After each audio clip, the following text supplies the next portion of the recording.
kakala iloa kalami te ea ahona fotunga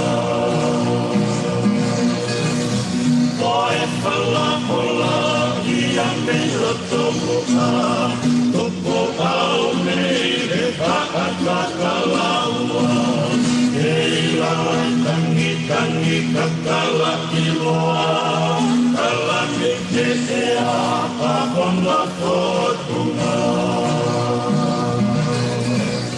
Kapato kakala whakamanulua Ifoa ki e toa I potua E sisi funga nina e tui te lala Manongi te ala a hona upinga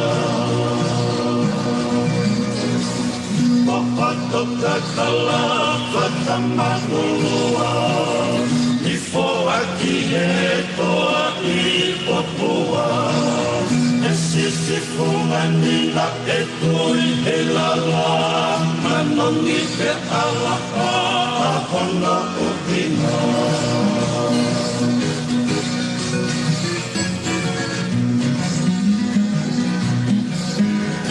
Ise isa e a ene tauele Matangi tau ane la e mai e Ue ia e lotongi pe ane uke E eiki mata e ahoko e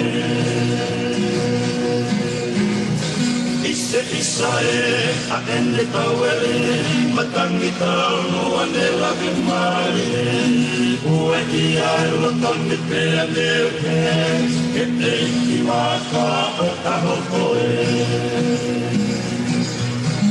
Koa e latangi ke e te waka I kala pea nana e koa tukutai E isi kori a kala pea nai O fiki hatu e O e ke toku e Kua akatangane Koa e latangi ke e te waka I kala pea nana e koa tukutai E isi kori a kala pea nai O fiki hatu e O e ke toku e Kua akatangane Kua akatangane Kua akatangane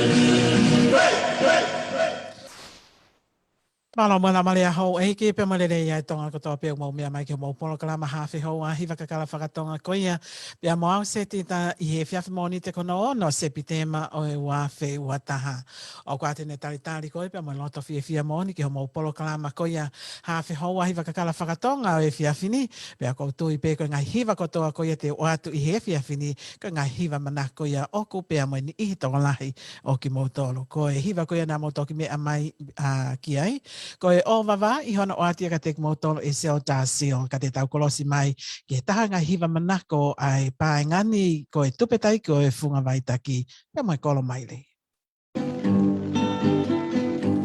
Whakatapu mai o ngā saure Kai ata ki ule aki a koe Nai ka umo e ne puke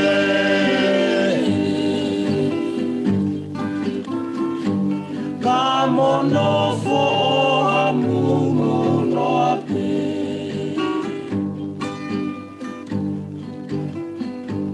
He I ka ingalo I hoku loto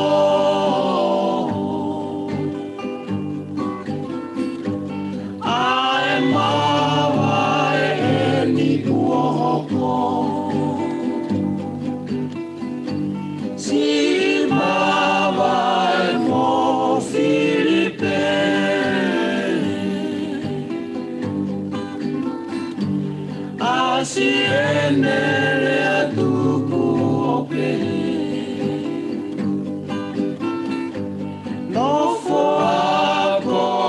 si e kufae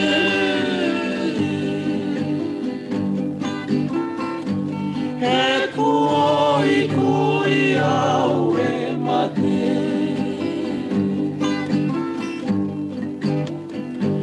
kane fai pesi o puloto ke ave pe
Kolo mai le ia I hono ato e he tupetai ki o e whunga vai taki, ka kune mai ki tau tolo taumi te wanoa pia hoko he ni mai he whiawhini.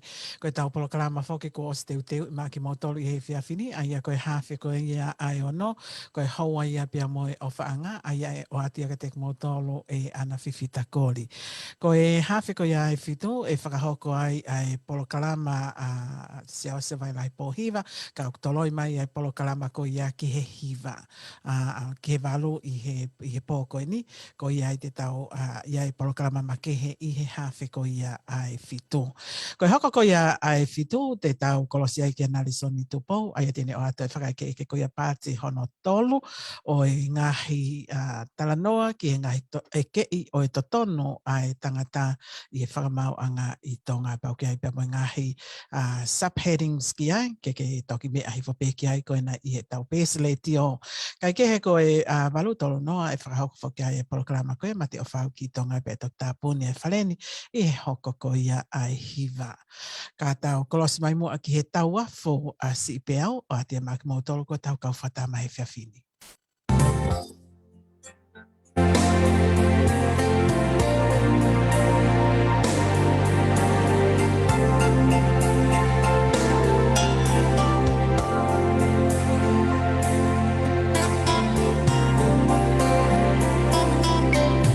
Kau afu asi I pea ke siusi I lau manu Langa I asi e te ofa pea a ke noango e kumanatu Wisa asi o tahua ne matunga he waha fola Kahine o whake o uana ato e ngaloa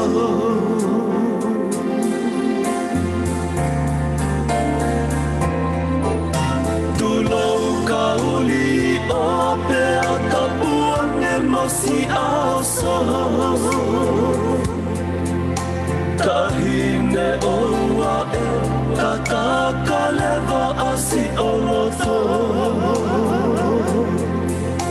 Katuku ke tangi mahi wahe Kua lau po Ola ko e tāhi A whai asi o loto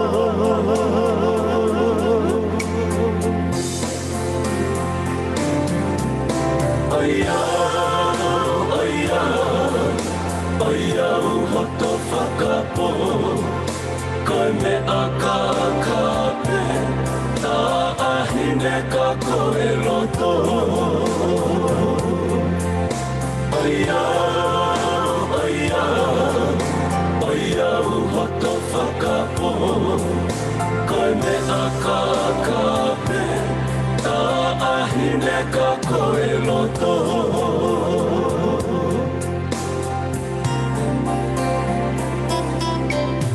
Tahine ka whai si o loto pea o whapeke ke loi mai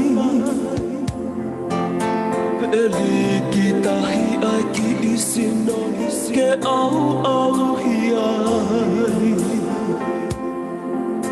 Hei ilona a mole te keina e hai ka whekai He kua ke tā e ofa ko e ia te kitani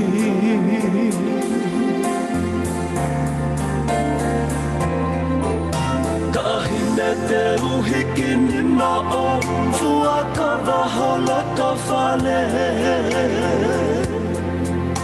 He kua te ilo e kita osi o ka whaka osi Io ka nea mai a te ungali a ngā vai pe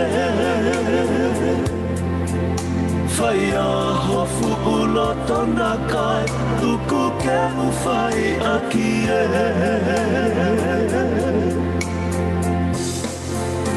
Oia, oia, oia Oia u hoto whakapo Hoto whakane a kākame Tā ahine ka koe loto Tā ahine te uwhe Oia, oia, oia u hoto whakapo Oia kone a kākame Tā ahine ka koe loto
Kana mauto ki mea mai fokia kia sati fiu sati ka sati nau whawha mole pea mo e tau afu a si pea o te tau kolosi mai ke kauhiwa koe tupeta tupolaki pea mo e seti ko ia wālongolongo o atu ia maki mautolo koe ko tau kau whata mai i he fia fini tupolaki pea mo e seti e wālongolongo.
Maria, si o kurau mali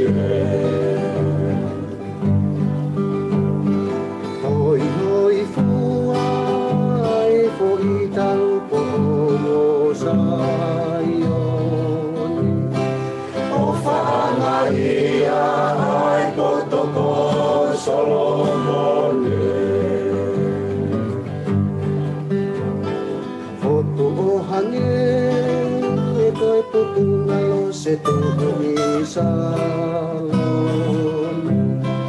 te hari tu ere e vai cafe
se tuhu isaloni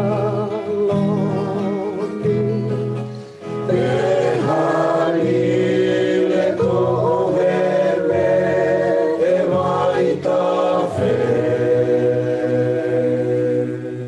Katautangi e nā koutou e mini te hiwa pe a hoko ai ni mā i e whiawhini nā mau toki mea mai whoki a ki seti o i wā longolongo i hene o ata tupulaki ka te tau kolosi mai ki e vai kāsila pe a moe hopo e la.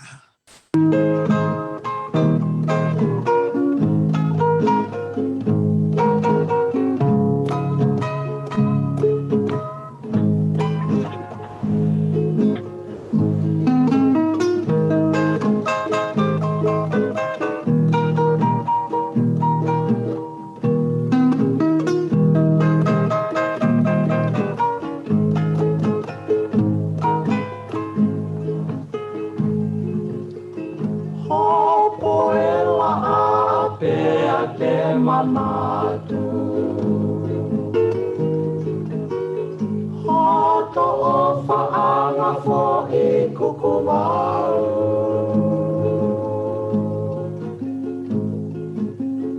Maile ailo toni I he o whaatu He I kai te ke ngalo ia te au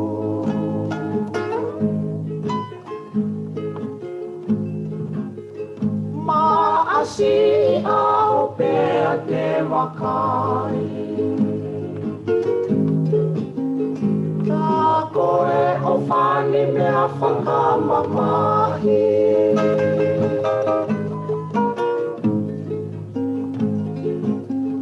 Ka hulu o taka I he atamai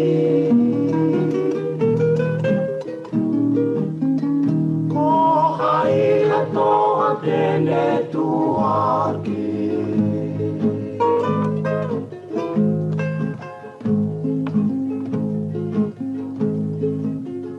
Ise isa e wisa whakapo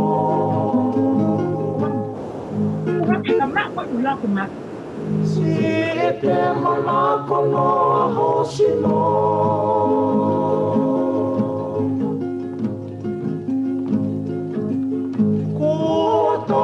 Tohi I hokuloto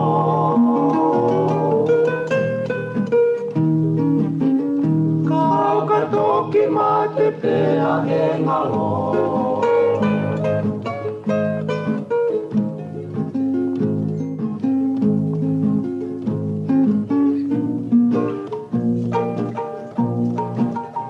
He oia huni tangitani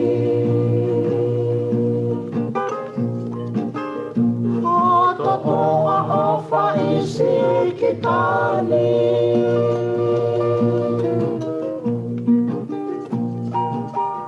E fuotona ene ariaki.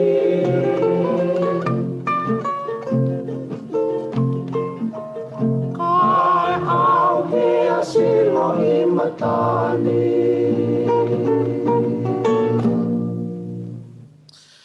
Nā mau toki mea mai whoki ki he waikasi la I he ne o atu ai hopo ai la a.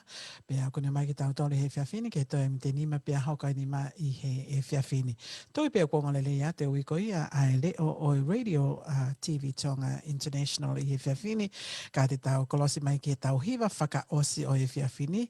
Ko e tupe tai ki oi whunga waitaki pea moi kolo mai le paia he ofa o atia maki moto. Malu e fia whakanonoa Mana tua si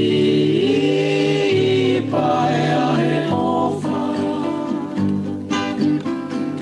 Ake noa si e te whakakaukau Paea he lotu koe whakamanatu Tuta I he whangai no muka Mawai I he pule anatula Si tengi a toko tahapi O whae pae ani e ngata awhi Whanga I he si no whokau anu E ko ka fo I hakau tapu Mahano ahe kai te uhanu E koe mamahi Filipe e au Te utengi hea me mo te tangi Ke mahino si o whamate aki Atu e ngalu e ae mamahi Kuove te e pule ae lani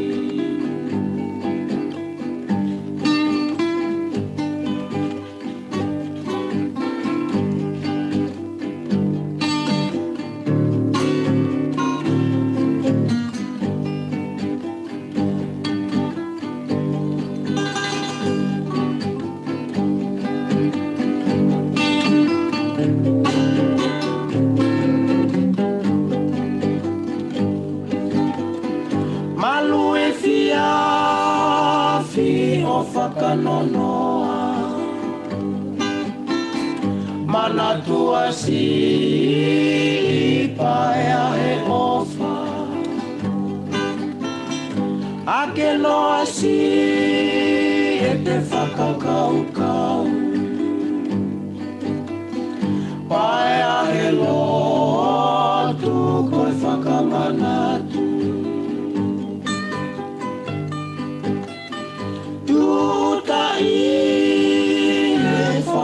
No muka Mawai I pule anatuna Si itengi a toko tahapi O whahe pae ani e ngata awhi Whanga I e si no whokau anu He kua ka fo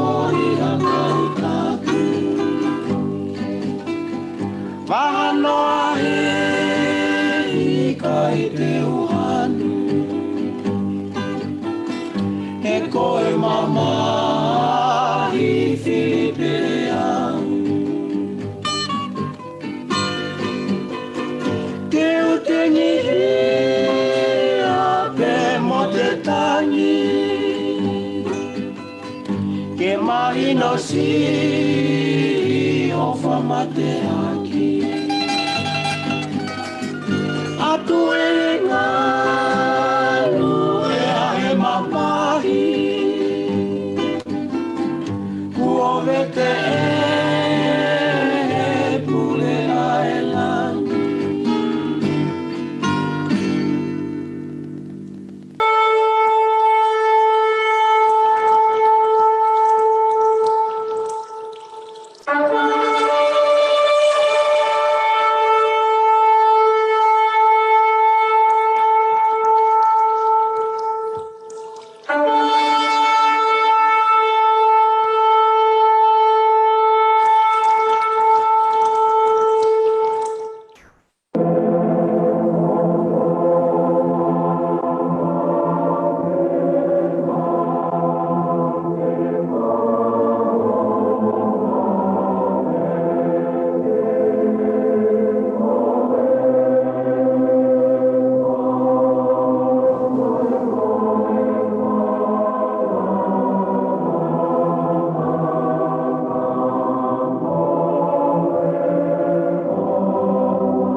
Ko ieni Radio TV Tonga International me loto au kalani no sila I he fiafi moni te kono no sepitema o I wafe wataha. Whakatapu ki he hao e oto tonga koe tamato I ko tupo wono ka mafo ke tahine kuini na spau upe mona fale. Tapu ki heiki pale mia hou eiki mo hou eiki kabineti ho tau whonua. Tāpo whoke ki he kau whawhawhonga o e kakai ki he whalearea o tonga pe au take ata e whakatapuni ki ha ataki lotu pe a moha tonga pe o kumau mea mai pe a miha tapa pe o e kolope ki he Radio TV Tonga International I he whiawhini. Talangata ia te mau tolo whai atu ki tua mama o mau kore ki atamo ai whanga ke whakahoko ai a mau whatongia I he whiawhini. Kai tuku mua ke kamata ke pe tau polo kalama o e whiawhini a ki ha tau lotu whaamili pe a hiri ko ata hiva ko ni ko kore ki a Valerie Puniani ke ne whamore mole o tataki tau tolu I ha lotu whaamili hiri ko ia pe te tau toki hoko atu.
Ikayata kene malala ke whakanonga aema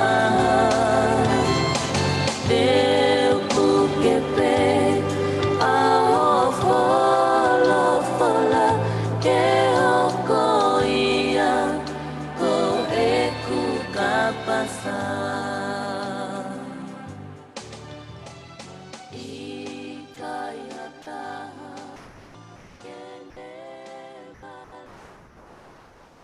Tau lotu.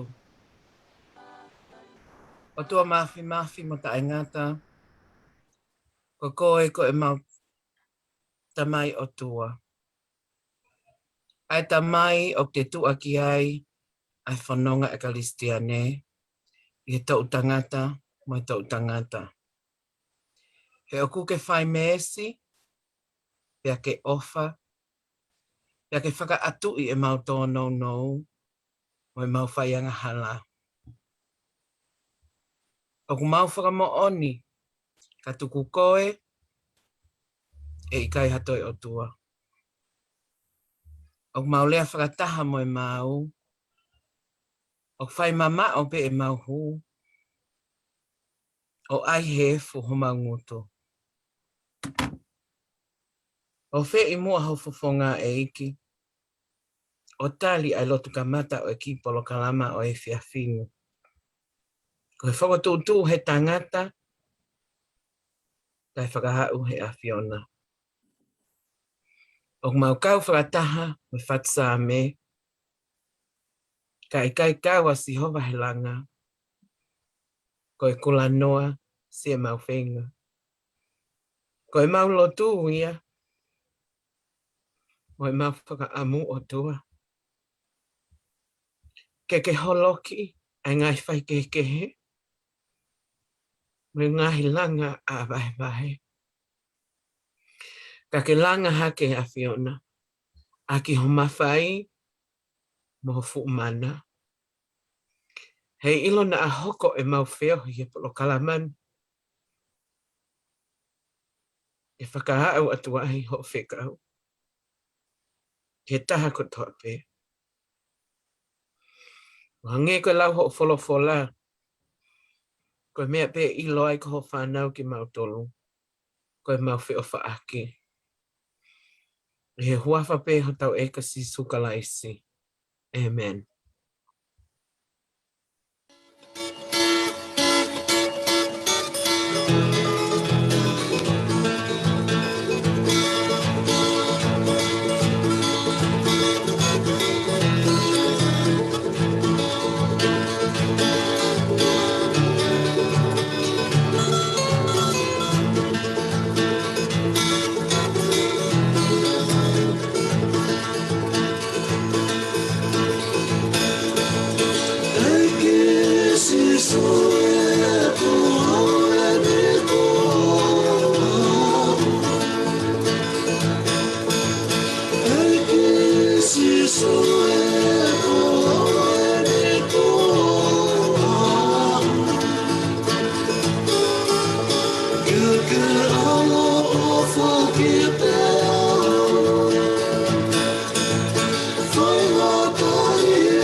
Malo mo la Maria ho e ki pe malele ya tonga ko to pe mo me amai ki ho mo polo kalama whakatonga koia pa mo Radio TV Tonga International i e whiawhi mo ni te koe ni ko hono ono o Sepitema o e wawhi o ataha ko au se tita ko whaho haa pe a moho o mo polo kalama koia ki e whiawhi ni pe ko whaho haa at whoki pe a mei patu mahoe i au kalani no sila kai ke he o tau kau whataha whoki pe a mo e kau whahoko whatongi a koia o e whiawhi ni kai ki mo a ke ukolosi atu ki a te mo tolu. Pa malo at whakiheni ka te koe Valerie Puniani i a lotu whaafo ofa, mo e lotu maafana ko ke tatake a ki tau tolu i he whiawhini. Pa malo at ka te koe. Kai ke he, ana mo whewhe hake i he whiawhini, ai o tau heni mo ana Valerie pa mo ana pia mei tonga, o ko ki i mo ua Michelle i he whiawhini, ko ia i te tau hoka to rewa ki a ana. Ana mo all look so beautiful i he whiawhini. Ange o ko ki whakalolo ma e tau polo kalama whiwhine, and I don't know, I just feel so sad i he whiawhine, and I don't really know why ka ko I feel that. Anyway, ana whewhe hake koe na ako ngāri lele yange ho wheito o i a te kamau tolu koe ni heni. Malang pita e se tita ta ma e whiwhine e wao pe mo arakoli pa maloka wao he lotu lele ni kamata ke e tau polo kalama. Pea e kai koe pese tita kako tata lele ai kau whanongo he whiawhini ki he pokalama o e whiawhini. Se tita ko mau whitu uni a honi hawiriwiri pe kana e la a kai ke uha whaafu ofa a honi neona ki hawiriwiri pe. Kako lele atu pe ho mau tawhaakini i he a honi pa mo e whiawhini kai ke ha mea e hoko pa mau whiwhia se tita i he e mau au sia e whiawhikoni ke whawhetai pe ke he tau whai. Pea kau se tita ko look forward to ke tau pokalama he whiawhini, ko lau i whopenga he pokalama mo whiwhia pe seo ke ai, ko hiko I can't wait ke whanongo ke ngahi leo e tau kau guest i he whiawhini. Pea ofala hea tu ke te motor, pea na pita se tita you all look beautiful, tau ka te whika tahine mei tonga, ofala hea tu ke te motor se tita malo. Mala apito e ana mo ni apito ela mai ko tahine ko ni pe mei tonga e ki o for beautiful apito e ana koli fifita koli ko foi sei ko na ko ke fa to o mai ko ho teringa ho fanga fakatapu ana ofa ma o mai pe ho ngai foi sei kai ke he ana te tok foki mai ka te ko e val fe haka ho tau tuliki pe mei takanini Mala apita se tita o ku for offer me ko to pe tuliki ko ni. There's nothing much to report me tuliki ko na takanini except I hakani ai mafana o kau whakataha maku mo tolu he whiawhini e se tita. Ofat ana mo ana pia ofa ke Michelle ne ngo pe ke lava mai whiawhini o ngā ue. I'm a bit emotional, I think, to celebrate for Father's Day. And because I no longer have my father with me, mana talpeg emotional aneafi o kawai pe ke kau mai kon he aoni. But anyway, okay ke winga ia o kutaya haloto fia motari fia a katoa o e tau kau viewers mo e tau kau listeners. Welcome to another program. I LTTI o Mautari Fia ki Mautolu, wa Fia Maupe e tau whiohi. Pe hange ko lau a ana o kai ke tau whaatatari, ke tau whanongo me tau kau guest ko ne o nau me a mai tau kau whakataha e whiawhini. E se tita koianga ia a honi me taranini ma Mautuliki, malo. Mala apito e val ka te tau kolosi mai ki tonga eiki ke te koe ana whiwhita kori, ana whewhe haka foi sino, pia whewhe haka tau whanua o whaanga tonga. Mala apito se tita o ku mausai ape mo tau whanua, pia ku ongo maari e peho tau ki whanua i he ahoni, o ku mau fu alo tāmaki au pito uhalahi pia o ku afu au pito tongani. Ko tu ia e ai tangani, o ku hongomari pe tau kakai tu ke hangi pe whangaki i wheto ake mo wakai whape ke tau ngahi ke tau social media ka kuna whakakatoa whawhaofa o pito ho tau whonua whawhaofa pito ki chat ka ki mo tolu tau te whito kia koe se tita pe ke ana pe mo wau o whaka te ki mo tolu malo i fua mahi tau whatongi a pe mihina say hello at ke tau kau fans pe whoki ki mo tolu ko tau pe mea mai ke tau leti o Taramonuat ke Polokalama o Iwhiawhini, pe whoki ke he tau kau guest. O ku whawhiawhia au pito e te wakai hifo, pe aku kamata ke no fo i mai e tau leti o whatawangi pe ke hoko pe he atu, an whakalere e tau ngai Polokalama se tita o whalai atu. Malo au pito ana pe ako lau ko tapo aki ai ngau whakataha pe mo ki mautolu kau whiwhine ka ke ngata pe ho mo hoi fua ka ko toi hoi fua whak mo brains o koe taha ngahi mea o ko ngahi feedback o ko o mai mau pe ki a te au ko uhi ko e tau ngahi Polokalama ki hono whakalere pe ako talamahe ni ko e whakalere pe ana kaoli talamahe ni ka te au pe me he wiki eni okay aki mea totono ke o atu ko e feedback ni ko no evaluate ni o Polokalama ko e LTTI pau pe atu ke to ta ko ni me Amerika sai lelei au pito ai nga evaluation tara mai leva he to ta ko ni ko to ha mo Polokalama whakafofa o kai kia ha lawe aki ai. Ko ki mata mamape. Fu utalavau au pita ho kau whewhine. O ina ho mo taimi ko mo talanoa mai ai. O kai ke mahanga tolo mahino i ho mo talanoa ma mo sio mo tole kau whewhine. Ko pe atu. Mahalo e sai ke alwai kau whewhine talanoa mai mato a poi poi Kai ke he koe anga pe ia ki evaluation mai ai ni i he week ni he kau whanonga le tio. Ka koutou i pe kau whanonga le tio a tene tari malot o ko tau beautiful katoa pe mo ki mau tolu koe o mo mea mai me api o ko mau whaka au pito kai ke te ria tau follow ai tau no fo ai o kai ki mea e ua o amnake ke o atu ke whai ke tau tala no pato ke ave ki tau tolu ki ana koe tau Polokalama koe he whiawhini koe hawhi koe ai o no ana whiwhita kori a pe mai hau e o whaanga. Ko e Polokalama ko e whawhawhonga o e kakai o tonga tapo olu aki, siasa vai lahi pōhiva na e kore mai i he o toi ki mo ua i he hawhi ko e whito, ka e unuaki mai ia ki moa, e unuaki mai ia ki he walu ko ia tautolu. Ai koe walu ko a tautolu ko hiva ia atonga e ki. Ko ia unaki i mai ki ai Polokalama ko ia siasa vai lahi pōhiva. Ko e whito te tau whakaike pe mo pāti pe koe konga ia hono tolu o e whakaike ko ia mo nare soni tupou, loia nare soni tupou pe o kia ngahi ka veinga o kunihanga o mai ki whaia e tau tala noa hei whiawhini ai a koutou na mau o si mea pe ki ai i he tau pēsi koe ni ai leti o kau atu ki ai pe a mo ngahi eke i ko ia o e totonu i e ngahi hopo pe mo e totonu i e vā ko ia e whale alea pe mo e whakamau anga. Amanake ke tau pōtala noa ki he whakahupo pula ko ia pe ko whahupili soni a Chris Pohi whakalafi moala mo filo a kau ola ko ngahi totonu ko e na eke i he taimine whakahu ia ki nau tolu. Ko e pāka popua, ko e mole ko e pāanga mohe ai whonua pe he whoki ki he totonu ai kau pekia e whitungo wholo topo i he waka a sika.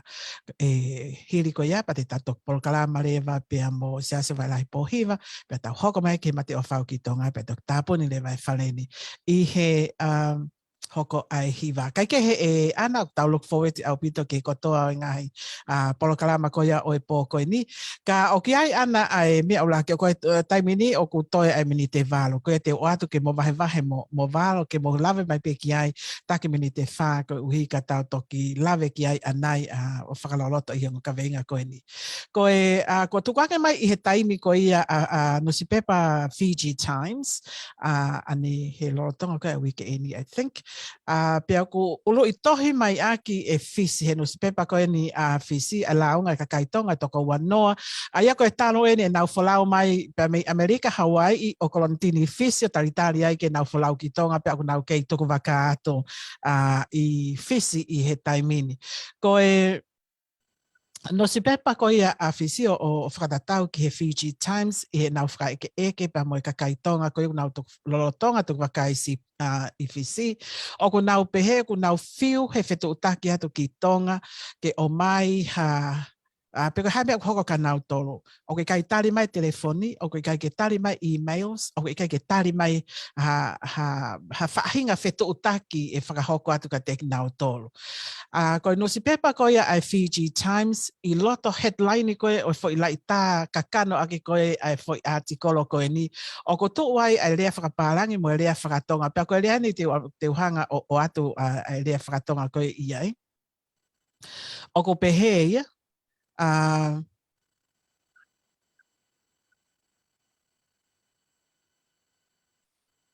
whoke ki tonga. Pea koe fo i lea whakaparangi, we have a right to go home. Koe fo i lea ia i he pena ko e ni. Whoke ki tonga, we have a right to go home. Pea ako puke mai ai pena ko e ni he kakai tonga. O nau tō mai i mui i he pena, ka koe lai tā whakene o ko mai i he ongo koe ai Fiji Times. Pea ako whehu ia le waheni e ana, na iai ai waka, na hao pia mei fisi, ai waka puna Vanuatu, ea Vanuatu, na hao mei fisi, na kai ke o mai ai ha toko tā koe pāse se, na e toko tā whā. Kau si ai na kotoa, kai ke o mai ai ha tau kakai. Te tau tala noa lahi kai ana ka ke ki lawe i mai pia koe uhi koe tau taimi. Malang pito e se tita pero tahan se tita ha issue mahu inga pito ke fai ke talanoa pena tau os talanoa mai peki ai ka kua o ke hatuunga ku o ku asimai ai feinga peho tau kakai o tau tolu e fisi ke na lava o mai ho nau leo. Pea se tita koe mo oni o piai e totono e kakai koe no ku kakai tonga ko kau sentonga o nau tuku wakai fisi ke nau foki ki api. Pea o ko ata mai se tita tā o ikai iai hano ukinga ana hano ki tuki na tolu fisi. He koe poini koe na e o mai koe malu ai kakai koe loto whonua. Unfortunately, koe toko tahapaa koe ni na e o mai he waka koe ni koe kau si aina, mei si aina.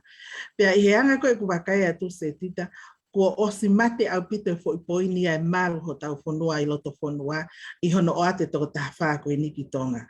Koe haa kua lawa e toko tahawha si aina o awi ki tonga, o i kai ko hakau sitsen tonga ki nau tolu by birth. Pea ka pau ne hakau si aina na nau atu ko hakau sitseni by grant, o hangi koe ngahi mea koe ni whamanatu mai e na le soni he ni whakatala noa. Pea koutui o ku i kai kia ha nau to tonu ke nau whoki pe te nau hu ki o tau whonua lalo tonga whakataputapui, tai i ai ha nau whakaukau ai pule anga ke uraki prioritize ke o atu ho tau kakai he ko nau tolo ku mahu inga. Pea koe foi ulu i tohi ko ia opi ai e nau to tonu ke nau whoki ki tonga. Os ila pe he tonga e nau to tonu ke nau whoki.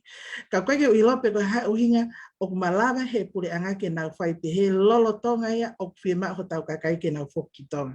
Pea tunga se tita ku tonu ke whai he kakai ha whakaukau ke nau su maya e nau tole pule anga pe me fis. E ta whaaki koe a koe hinga he kuia e nau to tonu ke nau whoki ka koe na ko o ate ai kau si ai na ia koe whakaukau koe langa whare, kau whewhe ho tau kakai, o kuia ho nau ngai whamiri, wai nau whanau, wai nau mātua, i tonga ke nau whoki ki ai.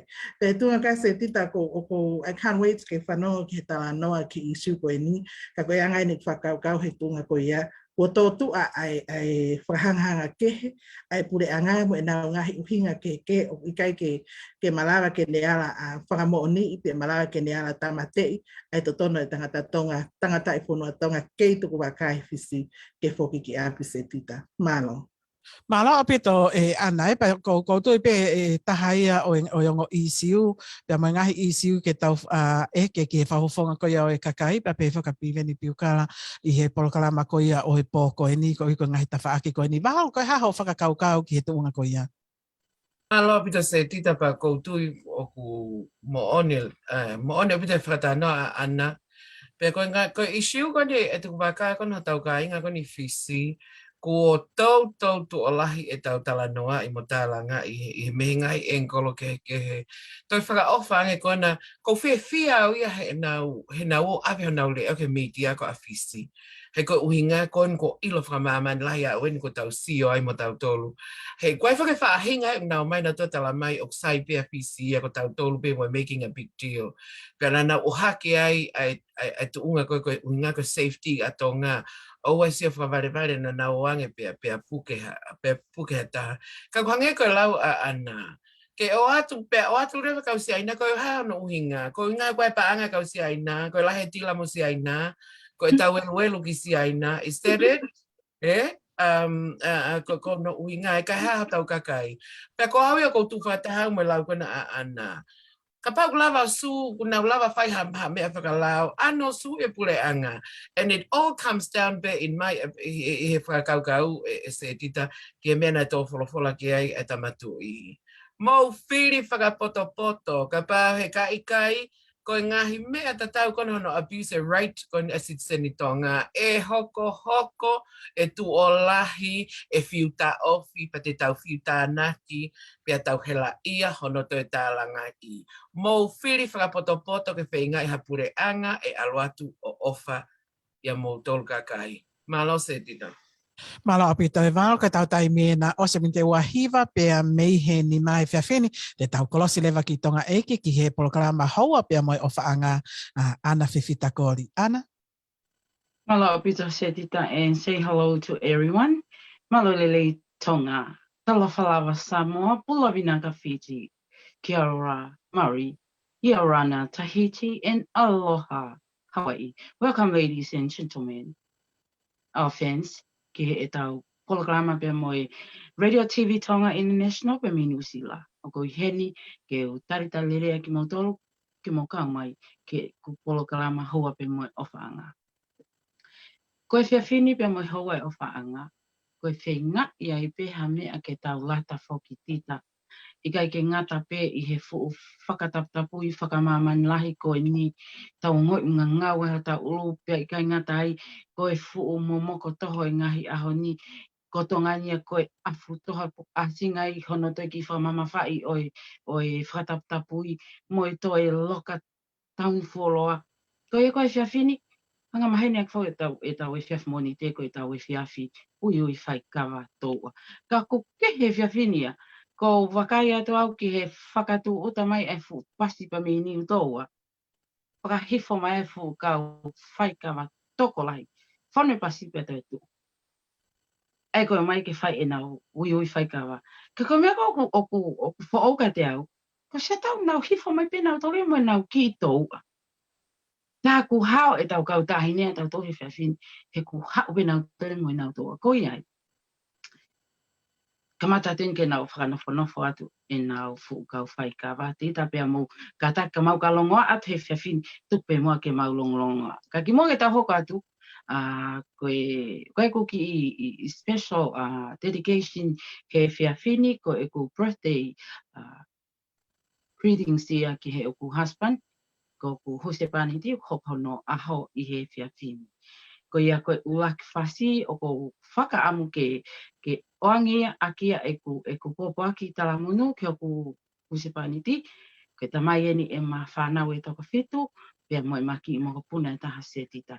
Oku ini lotoni, welcome guys, with my two daughters. O nau hen be mo ki tau tolu i he whiawhini. Ko ia atu ake whanawhanawha aki e tau whaikawahe whiawhini, ai esiko ele noa pe me he Iongi Brothers, pe mo popo aki talamunu atu ki hoku husepani ti, whatawangi ke kawa e toa, i he si tau he o ke whai me whakamalo atu ki ho tau he o ke whai ke ta whanau, pe mo e whakamonu i atu ai hala whanonga malo i ngā ui, pe malo e whai mai alotu pe mi hena o ofalahi atu, pe mo ta ki whanau pe mi tongani.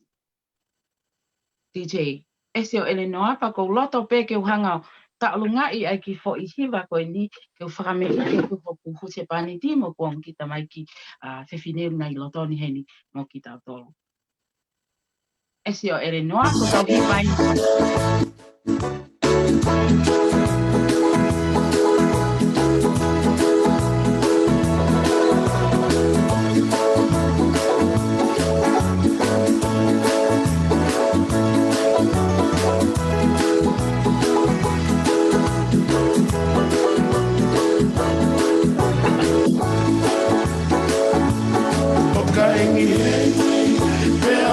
for aka ake manatu ia esi o noa ki alo e talau mo e lolo ko si o toka kala whakatautalu ko si o toka kala whakatautalu a ukau takisi a o mamata ki waikiki mo si ono matata io apelo hapa ko e taulanga mata i to fe ka fani fo ana e fo mo e ake ka fani fo ana e fo mo e ake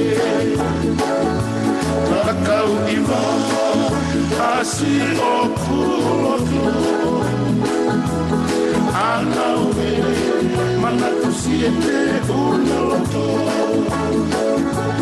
si se toca hoa o katapu se solota lau kau ana ke lau i tuola lau kau ana ke lau i tuola lani mai tama o tau e lani Pilong pe a fata, kau pasi e kota i mi. Te ki whaiwa, pe a fata mani mani. Fine ka o a mata, o si e me kai. Fine ka o a mata, o si e me kai. Le vai malanga, no fai ka fuki. O tarife kau, mei funga kari. O toka kala, o to salawani. Lau kau ati, e no fumamani. Lau kau ati, e no fumamani. Lani mai tama, ko tau e lani. Pilong pe a fata, tau pasi e kota i mi. Te ki whaiwa, pe a fata mani mani. Fine ka o a mata, ko si e me kai. Fine ka o a mata, ko si e me kai. Langi mai tama, kua tau e lani. Pilong pe a fata, tau pasi e kota i mi. Te ki whaiwa, pe a fata mani mani. Fine ka o a mata, ko si e me kai. Fine ka o a mata, ko si e me kai.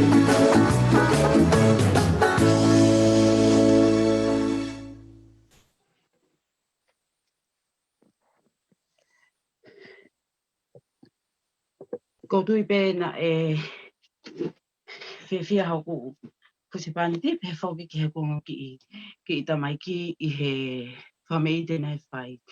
Ko e tau whasi hoko ka tau whoki mai tātou ki he tau whai ka wase tita. Ko e whoa uto pa me he ngalu whani who. Ko nau mau haki whokene nau whanofo nofo. Pea ko mea mai tau ao whai te mai ka nau hao haki. Ko e nau haa ki pe ko e o whawhua uto. Pea ko whakakau kau au. Ko hai mea o ku nau whakatu uta uki tau ai. E whukau whai kawa koi. Kau tuku peke tau sio, te waipena uhinga. Wha uto, DJ.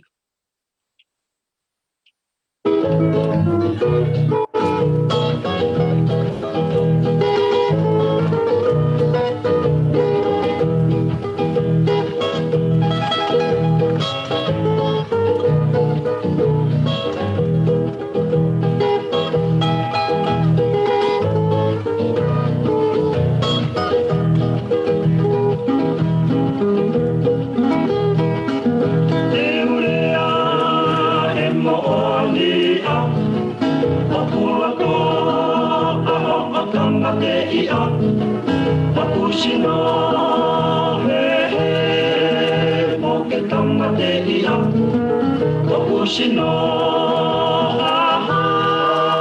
Moke tamate ia Tokusino Neurea he mooni Okurato Aho tamate ia Tokusino Moke tamate ia Tokusino Moke tamate ia Tokusino Seuke okuoloki Okurato Aho okirisia Tokusino Moke fofoa Oku uto Moke fofoa Oku uto Seuke oku oloki Oku rato Aho okirisia Tokusino Moke fofoa Oku uto Moke fofoa Oku uto Oi karia Ena kuho Whaifela Mare ena ke kau He ka whita kina Koe kai ahiku hiku sila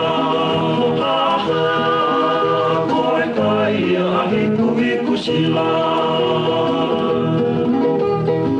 Koe karia ena kuo whaifela Mare ena ke kau he ka whita kina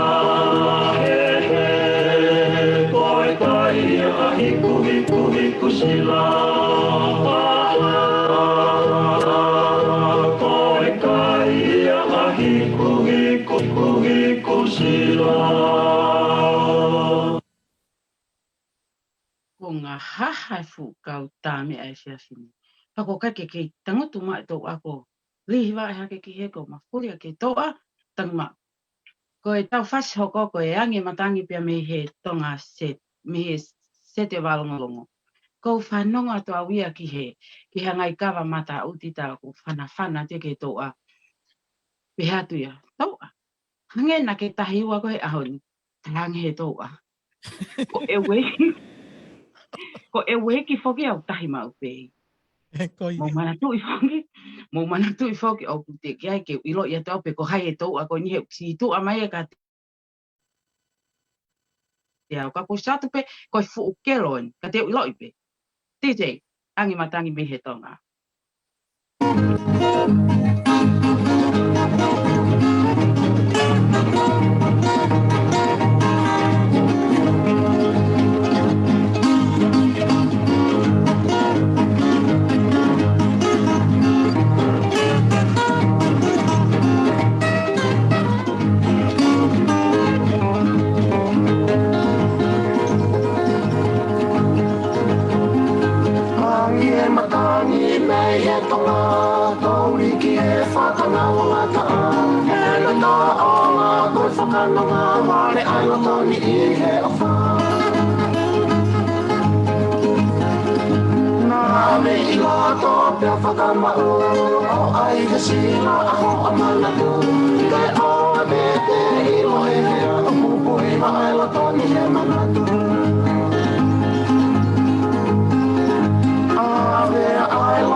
I whanua ke kōta.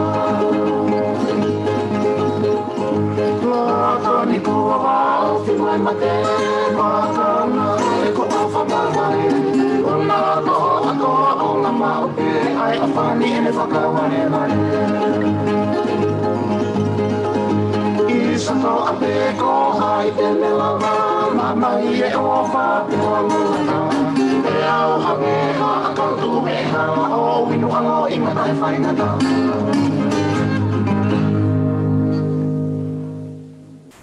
Kaila toa, na moto hela mai oha. Ko tau whasi hoko koe whungano he hea o maka ko paugine, pa me he volo kaile. Heke atu ene ki I angai kawa koe me he ma. Ko futama o uai, whana atu ki he toa toa. Pango whoko ku whakahanga ke he alo whoke toa ka kou la masi ke ulo ia, pe ko hai koe fu ke loti tai. Tai misi pe ano ene ia te fu o uai ke lo. Mare ei hake, koe tau ki ui tau koe kopi ei tanga au koe. Koe au toa. Ta koe toa nai piki mai. Nai hau moi fukau whai kawa e whia piki. Ke he nia kuonga. Alu whoke kau whai kawa ui ke he tau a. Tuangi maha nau whai ngā maari. Ngata he tau a koe ni. Nga e piki apu mai e nai whai ene whakamaketi. Kolu kalu I vai ni. Si piki apu mai ai. DJ. Ano he hea. Maka ko pauni ni e me volkai ni.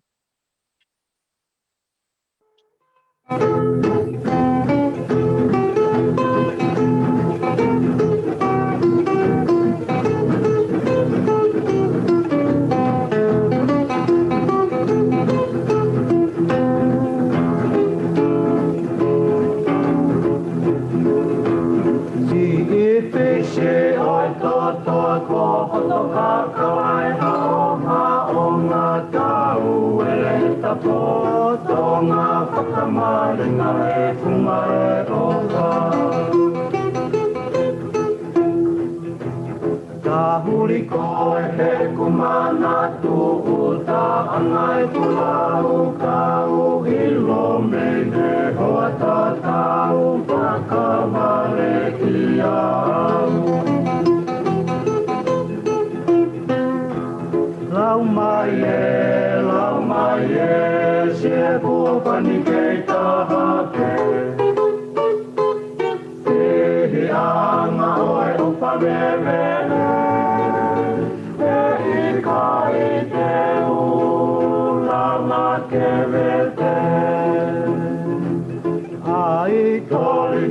Mama siete lau whakapone anga tapu e loto wa awa anga te hena hoku mamana. Lau mai e, se kua pani kei tahape. Tihi anga oe opa vevele.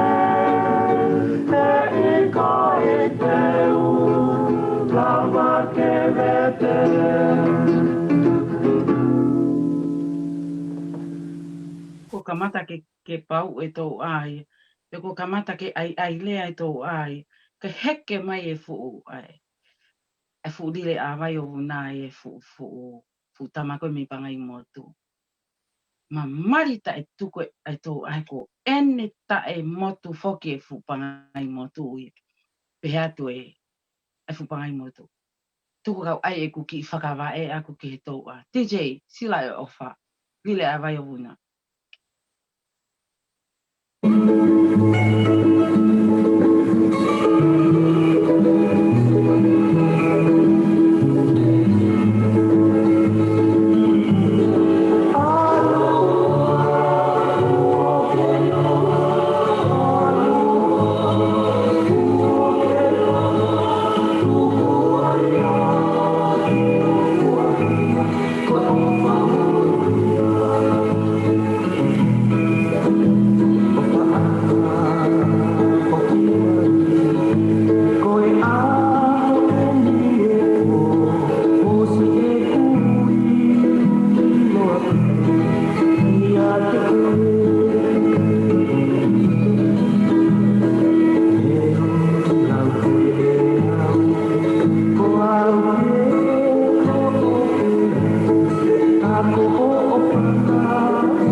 pangai moto e sia. Ko tuia ka koe toa. Koe tau whasi ho koko visoni me mi he sete wāngongongo. Whai atu pe nau hiwa whetongitongi koe fukau whai kawa. Whetongi hake os foi hiwa, a hake foi hiwa. Pehe atu e tau ai. Lolotonga kui a koe e fu tama e wei ki moi. To here I koe ni fu ki tāpea moi toi suingi. Pehe atu e tau ai. Toko. Oleva, ki tāwhi. Ai futa ofi ki ai futa mai weki pe e weki o ku tokanga ni toa taf ki e ta e weki pe ha te to ai ki ta ofi ki holo ia nge ho yu pe tulo watu DJ ta e misone se te valonglongo kai ha ke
Tama ke pau e tau ki iwi tau a. Ko tau whasi o koko lo se hina me henga uwhani. Ko ne longo pe koe nau hiki vai fukau whai kawa. Ko ta tahai ai fu tama a whami henga uwhani. A iai e ne tatangi reo lahi. O ne toi more koe no reo. Io, ko e heke atu ai ke lo e tau ki tau a tau kairi. Ta utu ta wha ake fu. Tama koe me henga uwhani. Whakairi ake fu kume te. DJ. lo se na kai whenga e tō ake whoki mai ki he kumete. Me ngālu whāni fo. Si ilo se hina oe mo e kakala e neke whatakau ke matala e fia whipe ane aloha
Tama ke si whae.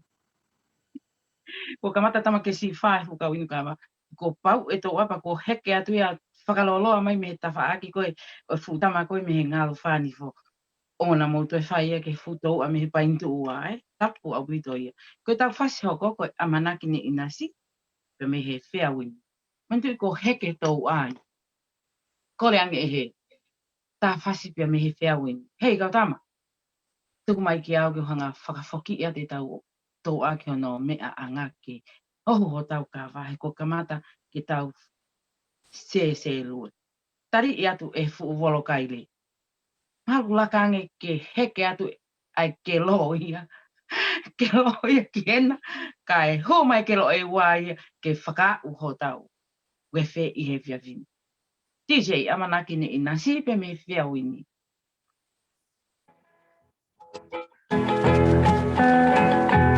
Amanaki ni ina sipe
Kai lai tō aia ke DJ pe toi whasi e whia he kua mei taimi ne check in ana ke wōti. Ko tau whasi hoko, koe mohi misi.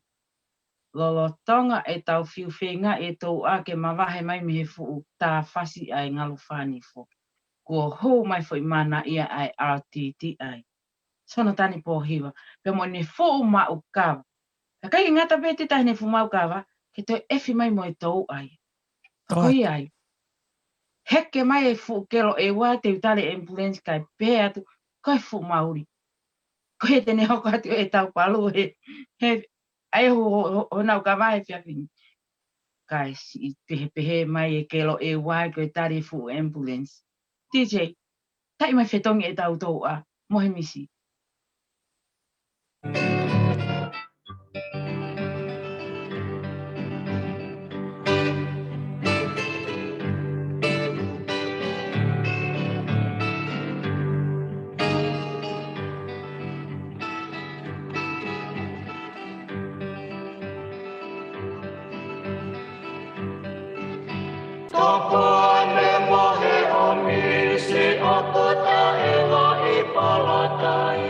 Oua.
Koe heke atu ia ai mauli. Ko tau whasi hoko ko whitu ta upe me he seti oi wawongo. Pehe atu e fo i mana ia. Mau takitaha heke hake rewa ki hana no whakanga. I koe atunga ia hono uta mai fu usuto o alu ia ka maupa. DJ, whitu ta u.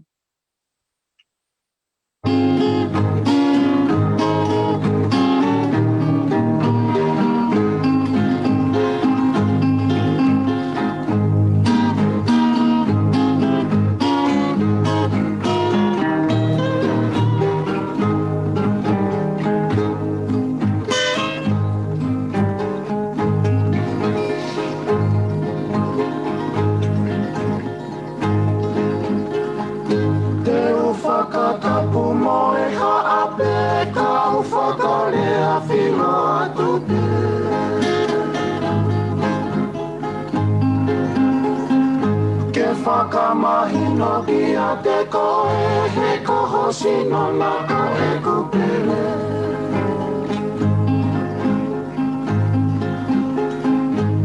He ange mai o ku whakatau kai hoko koha se kopea.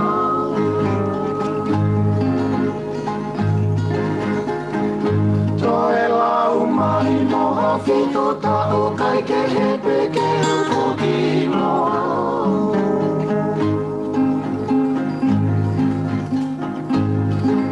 Kahine ko hoku apini whonu he meli no mo e fia fia. Kua ke ilo isi e te whenga ka ke tui koe ki whakatowina.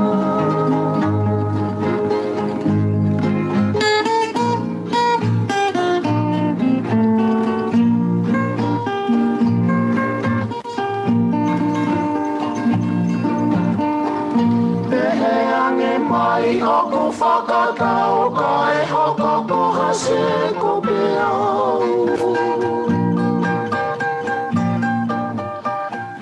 Toi lau mai moha whito tau kai ke hete ke uwhoki moa.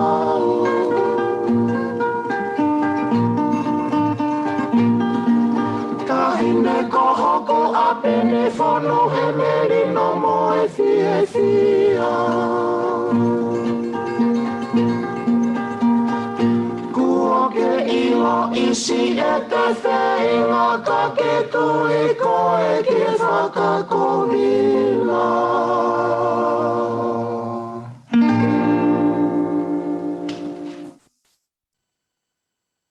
Whanawhana te fo I mana I a kau tā mea, kau tangata. Tuku mai a whi whase ua koe ma aku ke ai ake ki mea ke lawa le lei. Pea mou tokoni mai ke tau tokolahi e fu Māori. Pea mou manatui koe Māori e. DJ, tahi mai e tau whase, tahi ni whakamone mō. Pai ko si mo heo.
Pea te fu e wei kia ke he tama me whiawini. Hei, o te ke lai mamari kai whakatonu lea ia te uhinga fo i hiwa ki he futou ape. Ta whoke pea kai tamai me whiawini pea te. Toa, sorry for my wrong. Let's go. Ko e toia e tau a whakatulou mai ko he kaia i e tama me whiawini. Keke, ke mua ke tau hokat ke tau whasi whakaosi. Ko kore ki whainga maari ko nisi e tita ke tuku mai ma ako ke hanga mua o hiwa i ange ai birthday song ki hoku hoa. Go for it. Happy birthday to you. Happy birthday to you. Happy birthday, dear husband. Happy birthday to you. Happy long life to you. Happy long life to you. Happy long life, dear Mustika. Happy long life to you.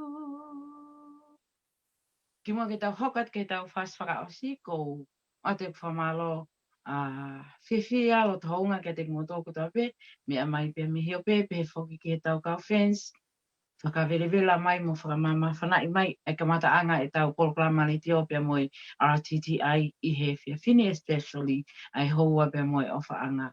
Ko tau whas whakaosi ko i holo i matanga, te ko toki pehe atu e he mana i aia. Chop ta kupenga. Ai lolona to. DJ, ato e bifo i whasi whakaosi ko ni ma kuse paniti. Holo i matanga. O whaat ke te kumotongo, malo i mea mai.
vai a tua mua o to tu ke o fu se o kumana ko ko hai ko ana ane ilo da ko ako si o to fa ito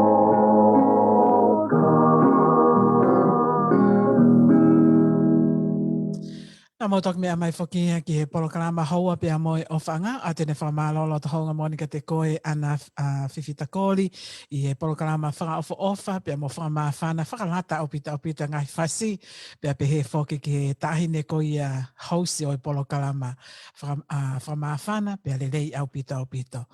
Oko ko tai pe foki tau polo kalamani ki he tau polo kalama hoko pe ko kore ki he kau fifine ke mo fa mole mo ka mo ho mai ki he tau polo kalama ko ia o e fiafini. Ka ke na mana ki foki ke whakahoko ata i polo kalama hoko pe mo se asa vai nai pohiva ka ko uhi ko ki whatongia o ko kei mo ua ki ai ko ai o ko toloia tuia ki he hiva I he pōkoini. Hiva he pōkoini koia. Kai ke he ko ana ai au te kai ke tau wakai ki Valerie I he whiawhini. Ka nā tau whakatala noa whoki ana ane nā iange ki he konga ko ia pia me he taau o e kau tuku waka ko ia aku kei nofo I whisi. Pia ako tui pe he kai ke tau hanga o tuku noa ai te whaake koe ni, ko te whaake o kumatu ake mahau inga au pito.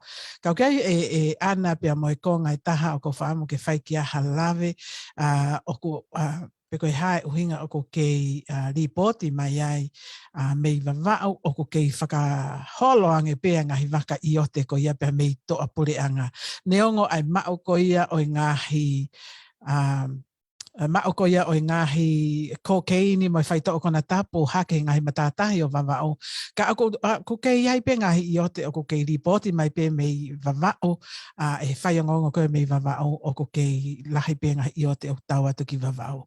O se ave foki e whaleni e nau kore ki he polo kalama ko ia o ki he taha ko ia o ko pole he tawak whakatatolo e cocaine ki he kau polisi ke o mai hatari ka te tau tolo ka kua o ki he tau polo kalama ko ni o ko te kia ki a hatari. Kai ke o kake wanga I loi ana pe ke hano uhinga o ko I kai ai ke tari mai ngai whehu I. Pe o kai pe kua hani I hia o ko totono ke ave kia e nau ngai tari o ke tau kau totono mahalo I he kakai ko ia. Kai ke ko e tuunga ke taimini ko tuunga ko ne kau nofo I fisi pe he foki ki he tawhaki ko ni pia mei wawao. Mala pito e se titai. Ko tau tala noa koe ki ngahi waka e ne kei whanonga mai ki wawao e ngahi I ote. O ku tau kei hangai pe o whehu ia e tu unga malu koe o e kau a whanua e anga koe tau whakau atu ki he tā au koe ni o e whakataptapu I ngahi kau a whanua mano ki tā puni koe uhi koe COVID-19. Pea o ku tau hangai o whehu ia Pea kui whē ai ngāua e pure anga ngai ta whaaki koe ni.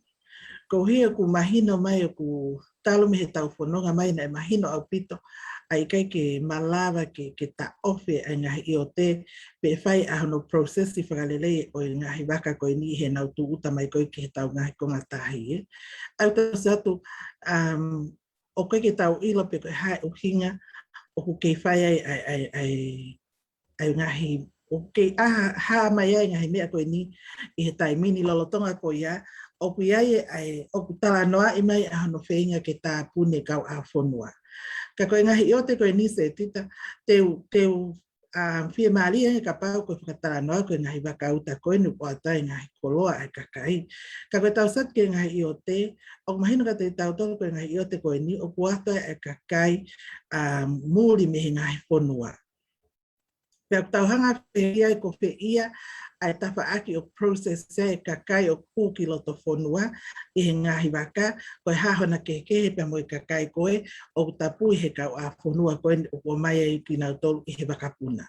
Ai koe tau sato se tita he tawha koe ni o pūwhehu ia lahi au pito ai tu unga ngau e pule anga. Pea maha he ko o ku hau ko tau ke tau whakakau, tau hangi tau whakakau, nā ku iai hangahi mea whakapuripuri ia, pe ku iai hangahi ngā ue, ngahi corruption ia, pe ku hangahi mea hoko i he whanonga koe ni ho tau pule anga, o uhingai hono kei whakaata ngahi mea koe ni ke asi mai. Pe kai koe pe o i kai ke tukwe ai ke asi mai koe ai whaito kona tapu, mihe ne hake koe wawau. Pau tau whihu ia lahi au pito lewa e pure anga he ta wha koe ni. Koe hae tunga o kunau whai, au ngahi ngā ue kunau whai ke ta wha aki koe ni ke he pōra. Ko whee mea au ta au whi, ko whee mea au i kai ke ta au whi. Oku malo nai, pe oku i kai malo ho tau ngahi kau a whonua. Ki ngahi whakahua atu koe ni, ta tau e pepe o alatu waka, pe waka puna, ka aku mahina o koe process o whakahoko. I ta wha aki aka se tita o koe ke u hanga e awo, o mahinoi ai to unga ngā ue pure anga pe ko hai mea koko he tawha ako ia. Pe aku o mahoinga pita ke tau hanga whehu ia. E ai whahinga e pehe mai, tuku pe ngā e pure anga ke pure anga. I o mahino e malawa ke tuku he pure anga ke whaihana o whatongia. Ka koe ngai mea ko ata mai, o mahoinga ke tau whehu ia. O mahoinga ke o atu tau le ohe ngai tawha aki ko ia. Ko hao ke whakaawa e tawha ako ke hu mai pe ngai i o te ia ki loto whonua hu mai ki babao. Ka hiri ko ia o kia e tau ngai whakangatangata i tonga ko uhi ko COVID. Pa koe tuunga ko ia o ku tāpunia ngai kau a whonua ko toa peo ngai whonua. Ka kuanga whewhe ano kei whakaawa e tonga e tawha ko ia ke au kolo mea ngai i o te ia ki wawa. Ko o ko whehu ia lahi a putau se tita tawha. Ka pekai ke ngatai. O ku mahina mihe kai ke tari mai ngahi whehui, ai kai ke lawa ke nau maa usia e tawha aki koe. Koe ke haa nau tari pau a nau tolu ke om ke kakai. Ko hiko tae mau e nau ngāwe. Pene tae mau o ku malawa ai ke kai ke nau lawa tari mai ngahi whehui ai kakai o whekau aki. Mo ngahi mea ko koko. Kai kai o ke nau malawa ke nau hanga tari mai ngahi whehui ko hui o ku nau iloi. O kua hanga he tawha aki o ku tono noa e nau whaifatongia. Ka kai fuka mea ke nau tae tari mea whehui, ko mea mau inga ke e kei, pia whamahino mai ke he kai whonua, ai tu unga o ku iai ai whakataputapui ko eni. Pe o ku hae uhinga o ku malawai ke tukuang ho tau kakai ke nau tuku waka ke nau tola he ngai whonua koe, o i kai malawa ke om ke nau toki tonga hai wakapuna. Kai malawa ngahi i o te, ka koe ke hai i o te e hau hala ata pe e se tita. Ko i o te ko tau pe koe toko tahai, me muri o heka mai ai, koe harewa tu unga o ke ai e malu o tau whonua i he tawha ako ia. E se tita koe ngahi issue mahu inga ni ke tau o hake, he kunehanga e ia o mau ia e anga e tau whakaukau atu ke e nau uhinga ko whinga ke mau e whonua o uhinga e hono ke tuku tau kakai i tua pule anga. Ka hiri ko ia o kai ke nau malawa ke nau hanga puke mau e uhinga ko ia. Ka awa noa ia pe ai pōta ia he ngai tawha ke ho hu mai ai a ngai waka i o te pe a hu waka puna hate kau seina ki tonga. Pe he tunga ka whie ma o lahi ke tau eke i ngai tawha ko ia ke omi hatari whe unga, muhatari e rei ma tau tau he tawha ko ia. Ka mara ke tau se atu pe ko whe mea ko mahu inga ngi i he tuko he taimini se tita he anga i tau wakai atu ko tau whonua mo anga i nau ngā ue ke ngai tawha ka se tita maro. Malo o pita he anai. E wao koe tū koe he taimini o ku mahina o pita pe ngahi mea koe o whamatara ke ana pe koe mo oni. Ai whakatala noa koe o whahoko i ana i he whiawhini. E wao koe tawhaki koe o ko wakai atu ki ai i he taimini pa ko whahawa pe alaini ki ani i me tau kau whanongo le tio. Ka pau ko ke loto ke he koe aki u whoki he taimini e wao koe oe o mai ki nau tolu te lia na whaiwhaiange ku mau hatahai tonga pe mau hatahai tonga pe hoko aha toi palopare malahi ia. Aia koe argument ia me he tawhaki koe ne taha. Koe argument koe tawhaki taha o ke nau totonu, ke nau whoke ki tonga ko nau whanua tupu anga. I he taimi koe o whainga taa peheni ai, taimi o peheni ai tūkunga. Kai ke he kapa o ki ai ha taha ia te ki mau tolu, na mau osikau i he hoho malo i tonga. Pea, koe haho experience koe ki ai. Pea ku sai pe hoho malo i, pea ke telefoni mau ke taramai na ke osi humaloi, pe na ikai ke humaloi, pe ko ke osi humalo I ka ko ke poke pe ko ke ho humalo I pe ke ngo I vai pe Jesse pe ko ke ho humalo I pe ke sai pe ko telefoni mai he ko messenger ke mau fi whanonga atu ke te koe pe ta tau pe mo koe o ko ke mea mai mei hatapa pe o fo I kolope koe ni ka paona ke kau I he ho humalo I COVID-19 koe haho experience ki ai pa ke telefoni mai wow koe foki mai ki a te koe o hiko tō kunga koe ni o ko tau mamata ki ai he ta whaake koe ni o COVID-19 mo tau kau tuku waka koe ai fisi. Malo pita se tita pea ku tari pea ko ki o whehu I se tita o ko pehe pe ea ko haka ni ko e tau tonga o ku hange ho tau whonua mo pure anga a he ko si tentonga kita na te tupu tonga tupu ngoma tupu tonga pe o ku te alu I whei mamani o ku hange nai a tonga ko to home pe ko to api ko to tupu anga ia o koe ai responsibility o whonua o tonga ki a kita ko e sitseni o whonua pe ko tangata I whonua mo whiwhine I whonua o tonga I he ene pehe ko me ani na ka ke a o whakakaukau ai pure anga kai pehe ki pot ngā mo ui e tuku waka ho tau ngahi kupu whekau aki ho tau ngai whamiri e tuku waka ai whahinga ai kakai tonga I he ngahi whonua ko e halewa e nau palani e te nau whakakaukau e whakahoko ki ai na e talu e tuku waka ki mu a pe toki ki mu a pe ai kakai ko ni o a umaine o toki a u atu e maha ki o ma ua fisi o kamata ke mo fere I fisi he taimini o toki whai mai ai fo I tuku aki I ko ni kono uhinga ke o mai mo maha ki. Ka kou whehu ia e au, ko ha e nau ngā ue ki he kakai kou tuku waka. Ne nau hanga o make sure ko nau o si huhu malui o ku nau malu nai, o ku iai hata, o ku puke, ko hinga ke whakate fito me iai e nau tulo. E nau whakatala no, me nau whakakaukau ke malu I toenga kakai ko o tonga. Pea ka pau lewa o ku pehe se tita koe hae uhinga na e wahe I ai fupaanga lahi fufahiwa miliona me patseti ko ni ona e whe amo kaki whe awa haki patseti ko wahe I fufahiwa miliona.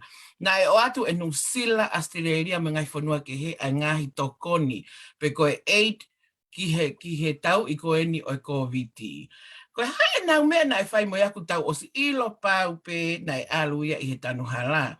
Ka koe tau, ka koe whiwhirien, ka pau na nau poto, ka pau na nau ofa, kou tui mahalo na nau hanga o whaingai e nau tawhaaki ke toe whakalakalaka. Hana kai ke nau haea hakakai, pe te nau whakakaukau I ai whaitu ukoni koe ke o atu ke kolontinia kakai koe ni. Pe nau haea kau health professional. Whakatau atu e mea CV. Ke mahina o ku CV kau o atu kau tuku waka pe mahina leo na o kolontini a whaitu o ku malu. Pe mahino te nau whoki ko nau ngai family o I kai ke nau hanga o tu whaki. Ka nau whakafoki atu e kakai se tita. Koe. Koe anga e koe usio. Lahi pe ngahi me ena e tonu peke hanga e pure anga ia whakatonu mo whai kai whakafoki te kakai. Pe patei fail. Ko hono mo o ni ia. It's an epic fail I he tawhaaki ai pot ngawe mo ui kai pehe ke pure anga tonga. Si whaka ofa a pito tau kakai o tau tōru ia. Ko e tau lerea ko ni mo tau tala noa ko ni. Kai ke iloia pe kuia hanga au e pe ngau e konseni si ke nau si ot ki ai. Ko na ko lele he miti a mo mea. Te nau toi whai hanga au e te nau toi whakakaukau I ha toi mea taha. Kai tukua e o mai o tala mai pe mea a tatau day in and day out. Malo se tita. Malo apito e wala o tau kau whataha mo happy sipa tohi kou la kai po mare. Malo e tau mao e whiawhine kau mai. Ia malo tau ma o hua koe ni. Ko ula tope ke wahe hangi koe mena whanongo ai. E pehe koe hae whahinga mea ma o he hiriang koe a ahu. E te kai koe ke whakahoko koe ahu wu na mo ule leipe o koau e. Ule leipe sino kai ke aha mea e o ngo e.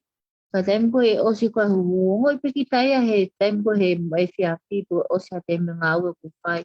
E whakamoko si a e. Ongo kita ya hoto mima hangi ko mo fisi kata to sino Hangi ko kulanga tu ai ya ba time na ki te whaalawa ko o me au te ngoi ki tai au te tāwai vai a pe ki tai a. He o ko ilo masi o ko me ma o ko toa pe ho ki whamau ki family. Me fine e ki a o pe ki ho poa ka mai mo ui.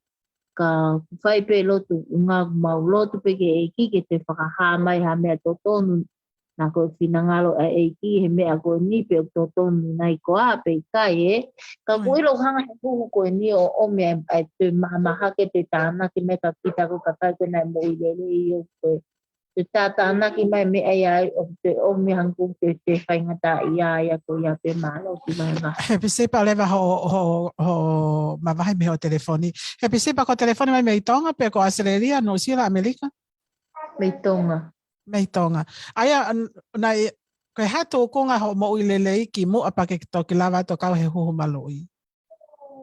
Ko mo ko ako whiwhina kai ke whaapuke hataini pe te nofo ke ongo i ko whelanga ki pe mea he. Poi automatiki pene o se kukuku ana huku ula ki pena o na sai pe ka huku ako toki ongo i akusino ko whelanga ki mo fish ma o pe ni ma langa kutu a tāwai vai a whakamokosia. Naki kia mea pe mo ui e mo ui te ke kau he huku. Malo au pito he pisipa kau mai ke polokalama ko ia o he whiawhini. Pia malo au pito ai whakatala noa ko ia i ko lainia na kua tātu. Kia te koe o kuna ke osi kau i he huhu maloi pe ko he huhu maloi tō tāpe tu oua. Ko he haho experience au o nā ke saipe pe nā ngo i ko uke toi puke lahi ang koe hanga i ko whakamatala ko he pisipa. Lainia na kua tātu tau wahe aho mo ngahi experience ko uhi ke tau ako kotoa me iai. Ana koe anga koe whakakaukau ako ana ki he tawhaake koe ni oe. Ki he tawhaake koe ni oe tuku waka koe ni fisi. Mana toi pe e whoki na osi iai pe fo i taimia na kai pe ke iai ha keisi a fisi pa aloha ko toko ua, ko toko tolu. Na e kei lelei au pito pe ia ke whakawhoki atu. Aia o kou kau whakataha au pe mo lawe koe aku mo o mai. Fo to ohi au pito pe ho tau pureanga. Alo saline lili na moa tui. Malo e tau mao e whiawhini whakahoko mai ho po tala noa. Se tita. Kua weni. Malo apito kau ki kau atu mo atu ki wahe. Malo. Ki e huhu. Ko au fok se tita ko mo ilo pe tu konga ko iai o ku whakautua whoki hop kofua. Na aku kau he huhu ko ni koe COVID-19. Na aku lele ati ai he mahina ko osi. E ko inga na e whakamamawhai pe ia mau tolu. I e mau tairo sisi ko pau ke mau huhu. Pea nā kulawa to huhu mo taine. Pea koe mea nā kuongo i se tita ako fufua huhu ulo aki eni. Nā ku huhu ko ia se tita pea nā o ospe huhu he aho ko ia. Pea uhanga tonu ai pe ki whale mahaki ke whae ku misini. O tau tuku mahe ho wai fiafi. Nā ku alat koe a se ku huhu na huhu hoku ni mahe ma, hoku mahe ma. Nā aro atua na kike uongo i au ia kuia ha mea e hoko kau. Ka koe mea koe nā utoki ongo i he nai tau ai ku misini. Nā kuongo i ka te au o ko whakamokosia. Pea nā ku pehe pe au ia ko ku whakamokosia he ku wanga ki pe tolu koe kau mahaki koe. Taimi kou kulelai mau misini o koe whahinga ongo mo moko ia. Ko ngā whaksa tita koe aluho mau toto ki tua o fufu pe aspato e whoki mai he hou se taha. O whoki mai pahinga ongo ko ia o mo ua katoa pe mau ka mahaki katoa o mau toe ope mo e mau sipi ke mau kafu ke mau toe mawhana he taimi kou kulelai mau misini. Taimi kou na ongo ia koko whakamokosia. Hange ko pehepe e au koe mea pea he ku lele misini. Toi ongo ia ko toi fu whakamokosia lahi ange au. Aka mea na toi ongo kehe ka te au se tita. Na ongo ia ko hoku fo i ata. Ongo ia ko hoku fo i ata mai. ai haku ongo manifi. Ongo ya koko ongo manifi oku langa haku ongo fo I manifi ya oku. Langa haku atamai aku ya pakange ko koko kai. Au talang lewa ke nesi. Ko hau oku langa oku atamai pa koutou ongo ya wea koutou fufaka moko siang yau. Pana iloi whake nesi na u alo huhu. Ya tala mai lewa ya kau koe mea pehe ku huhu. Ane alu lewa o mai fo I panatolo. O mai o folo pe au lava lewa u mohe. Au mohe poko ia se tita. Taimi nau heka mahe teksi. Kai ke aha kuongo ia tamat matea. Talu pe foi aha koe au ke ahoni. Te kai ke toi ongo ia weo kwa whahinga ke whetongi ke pehe ke toi mokosia mo toi langa hau kwa ata mai. Ka aku te waki atueni ke alo whai ho kuhutu o wahe na I ke whai hutu o wa. He wike ko o sipa nau tilei mai pe ke tok alu he weekend he ato preru o whai ho kuhutu o wa. Ka kia te au mo kuanga e whakau kau na uki whepaki si ipe mo langa koe ku ata mai mo langa ku ata mai mo mokosia ku sino. Kana osiange o kuongo I pe ko fie mali o ke taini mi ko ke hapal palema. Ko ia pe. Malo au peto line ai vai de dei mai ko ya ko experience na ma ko line ko lai na ko ata atu kai ke ana lolotonga pe tau frava ai lai ni o ko mau inga ia ta fa ki ko ni ko ki fisi he neongo ne o si whakahoko tau pōtala noa ki ai ki moa, ka ako ase mai he taimini, ko ta whaka o ko whehu ia ana, lolotonga ai toko waka tau kakai, nofo whaingata, ia palao mesi mai ai pure anga te nau tatongi ai se neti ke si kakai koe ni, neonga nau pehange ka te tau tolo na tau ki fie maari I he fo tala mai ko ia. Ko ene tala mai he kau toko waka ia, o ko nau fiu he whainga, o nau fiu he whainga atu ke maha se neti ke nau nofo, nau fiu whainga atu he telefoni, o fiu whainga atu he email, o fiu whainga atu I he ngahi whaunga ke he koe ni o e whetu utaki o ko I kai peke ia hatani mai. Pea koe ta whaakia o ko pehe koe ko hanga e he pure angani o let down ki tau tolo pea mo si kakai koe ni. Ko whai toko wanoa koe ni ko toi pe o kake tai ai hanau familia te ki tau tolo. Ka take pe ana nai ke ufoki atu kaku. Malo ele nei semi hala nukunuka malo mo e tau mai whiawhini kau mai. Siri ka mai tau mai te sini. Tamate ia toho o telefoni he kona ku reverb mai. Malo ele nei semi hala nukunuka malo mo e tau mai whiawhini. Koe, malo. Siri ka wango. Koe ia sa. Wango ele. Whawha lewa ne taimin. Malo mo mo lau maari tau mai whiawhini. Koe ia, koe toki mau e ni koe ho whaalau mai ka mautolo he tau pesi. Malo e kau mai. E feta toki whela me tu peke huhu. Te mene huhu sio pe mea. Mana kau fufua huhu ta hago o sports pato pe ai ongo huhu yon whahap. Kau whanau toske koe o peke un talo mea hone waki huhu esifika. Pea o mai ke hua ngā ua o peke wangoi hangata. O tu ia case by case pe hange ko nga matara ko na mahal beto ko e ilo era ko tu ia ke hu ko me le o tu ka pai pego mo lava me que foi tepi na foi e que mai ai o tota pakeri que kapil ka fusino mo ko tangata toketa be mahal pego viam tu tone me que si ai mai ko ki tau hu ko ka kai ko ka pai ki tau hu e te kupe to e mahi hu atu kakakai o ne teke na hu no te forma na to te veren ke na to malohi ane te o taru ha tani te au mo mo ia hu ko family o suka to be o do mo e o fi o ki ha o si e ta mo o ye hu po mo e ko fi ka pa te tau fatonga te buena tau ke I ki I tonga na tau hu I hu mi sere hu tai 40 ko mai ke marongi tau tolo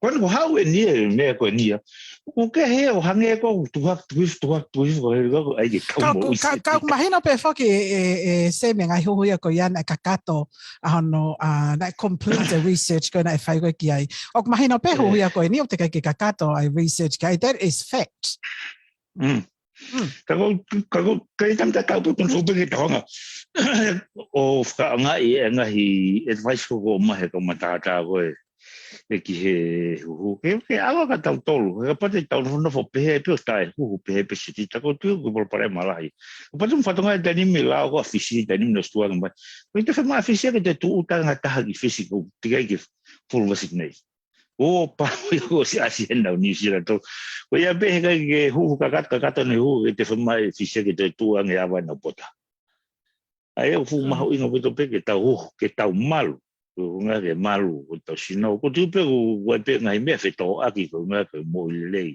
ke he pe o tau immune system ne to ta to pe ko tu ya ke hu mo po ka ke tau hu ke tau malu ko ya ko te tau mau Moni au pita ya o ta me o ke lota ke tana ki mai semi Ika ko fa malola helpe fa o programa Mawinga Maria maulawa ke mau kau te pe nasie mo to kon fa po ya tu no kon me fetula a ko ni malo au pita semi o fala ko mo to malo ko line ko na telefone mane nai me no silani ko semi ko ni o skau he hu ko pe me no silani aya foki ana ko taha mo ni ngai fe hui o ko fe ave aki ko i he tipeiti pe o ko malo ai ho ko ni o ka ni hel tala mai me tonga o ka ke nau po ke nau toluia i he o ka ke nau po ke nau toluia i he covid ka nau to ke nau toluia he ho malo ko ni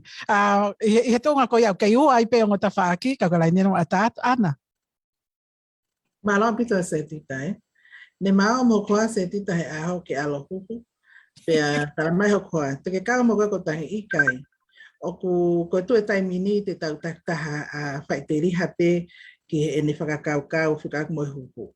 Ko uhinga e se tita ko anga ini e whakaukau aku. O te kai ke ongo e au ia o ko whi e maalie ke ngahi information ko o mai koe e he toke tā o whikau aki pe moe hupu ko o viti. Ko inga se tita o kuiai pe ai ngahi side effect ke he ia ke kakai ke o whatatau ki tukunga na usino. Mahino pete peka tau tolu ai hupu na ikai ke mahino ahono na e kakato ahono ke pehe na e siwi he hange ko ngahi whaito o ke he. Na ai o tau tesi ngahi monu manu me ngahi mea pehe ko hi ke mahino ko tau tak whai pifo ke tau tolu ni whakatau tolu. Ko hi ko tana pena se tita e tau ataina ko aku ko ke ku firi o fata tau ke mea ke ai ke hoksino pe neo o tua ke mai to ke ta no lele mo ha fu ka ko ke te au ya ngai fa kau o ke against te au ya ai hu ka ko ya ngai fa kau aku te tari au ke hanga o siofi ngai ta fa ko to pe fe ka aku mo hu pe ka to ke hatai mi pe au te auto kuhu. Se tita na ihu poa o pia i he wike kua osi. Koe mafoku mai ko ia, koe whilanga ki lahi whakaulia, pia moe whakamokosia, pia ko upehea ngi kia oku, koe ngahi mea ni koe hoko. Kake ngata pe i he lawa hau mohuhu, ka ku moutou hoko moutou koe whakamafasia ka mautou koe kauta e huhu. He te mautou nga e mautou ki moutou koe koe ngahi whakamokosia moe hafua e ngahi mea kou asi mai. Kai ke se tita, o ko kei tu pe whakaukau aku. I he maho inga ka te au ke rakwhekumi ke kakato e whekumi ki he huhu koe ni he ko hui o ku maho inga pe ke tau sio ke koe e kauto ke tā ama tau e ngai malai koe ni he ngai whanua ke o maamani. O ko mai nau tole nau ngahi talanoa whikau aku mahu i he tawha ake taha. Pehele ba aku maho inga reke o mai ke kakato e ngai whamatala whikau aku mahu ngā information ke whika aku mo ia, te tau sa atu elelei whakalofua, o ke he me hu koe poli oi tō ngā se tita.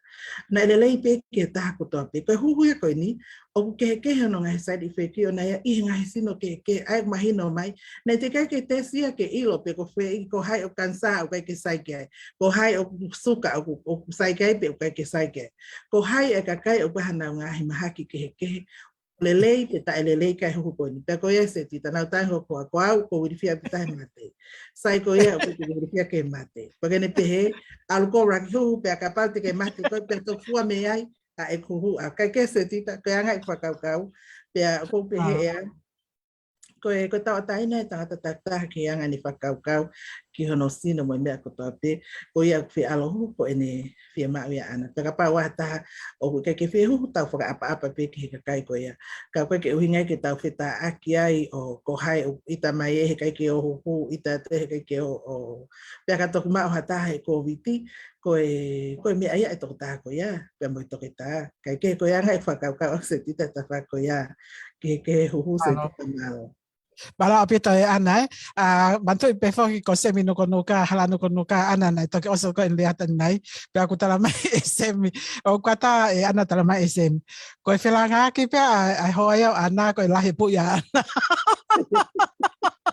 te vita te malo e tapa e fini kau mai malo e dau mo e fini se dit malo ko Pie kau whakatahat mo ki nau tolu wanu nau pōpū i ae huhu. I he uhinga koe ni. Ko maua pini ko kwau mo hoa mo whanau ma osi huhu kātoa. Pea koe osi koe te huhu o ku tala mai he toke tā. Ai mea koe e hoko. Nai tala mai ka mau tolu. Ka ku mo i te mo whakamokosia mo wholo hafo i pana tolu. Osi e fwoi aho e tolu. Ku tau pehe koe taimia ku mawahe mea kita ai hawhainga ongo te ongo e osi koe ai huhu ai kawai ai langa, kawai ai whakamokosia, kawai ai toka kovi kana e ose huhu ia kake mau ongo i mau tolu hamea e ta mau ose huhu mau o matoke pākao alu holo ai ka koe mea ko ongo e au koe tainimi o ku ki ilahi mai e ku mau wivi ke u whaifang ki ilahi Koe ngo ia koe he tai nimi sia ki ta koe ia o ko pou au ki he huhu ke mea koe ni o ku falala koe poto koe na oanga me ki he toke tā koe poto whaka o tua ai oanga ki he toke tā pe o ku falala au pito ki ai o koe ke uongo i e au o koe ha whainga hongo whai kehe ia te au ka te ke mo ule rea pito e whanau pia moe hoa. Ka koe ki mua atu hange koe whakamatala e whina koe na te kosi, na aku iri fia ki he huhu. Ka koe ngā koe lahi e kutui o tua pia u ala o huhu. Sio kone alua tuen ki osi e mauwike taha. Hange ko wongo e a ua kou to e sino a uia pa kou whimau ke ulusi wait. Ka koe se mea atenge o kou o ko ngo I se kita ko ma wi ko pa ya pang ki live I aho ko pe aho ko pe I o ke hu ai ka ho live na ya na ke alo ko ho ai o ko tu ko ke uno pa pe na ai fa na fai to na hu mai ya ka ko pe he o ku sa ye hu mahalo o ai pe ni ko ke sai ka na to le hu ka ko family o ka ke ma ngo I ha me ta he o ko ai hu ko ia ko ki popo pe e tita ki he tau ngau Malo au pito Dave Teo ai kau mai ke programa ko ia e fini porque tau tai miena ko o tau pe mini te ua pe hoko e fitu ke tau programa hoko ko ia pe mo loya narisoni tupo ate faskoni maki mo tong hiri ko ia pe te tau to hoko atu ke tau programa hoko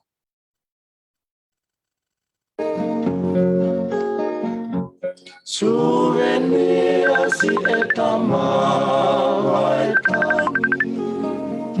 Luan nau faho malo ita mai fa fini kau mai tope mini te ua Luani kata ki peruan kai ki Toli fuaki loto o kalani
isi o ta api masani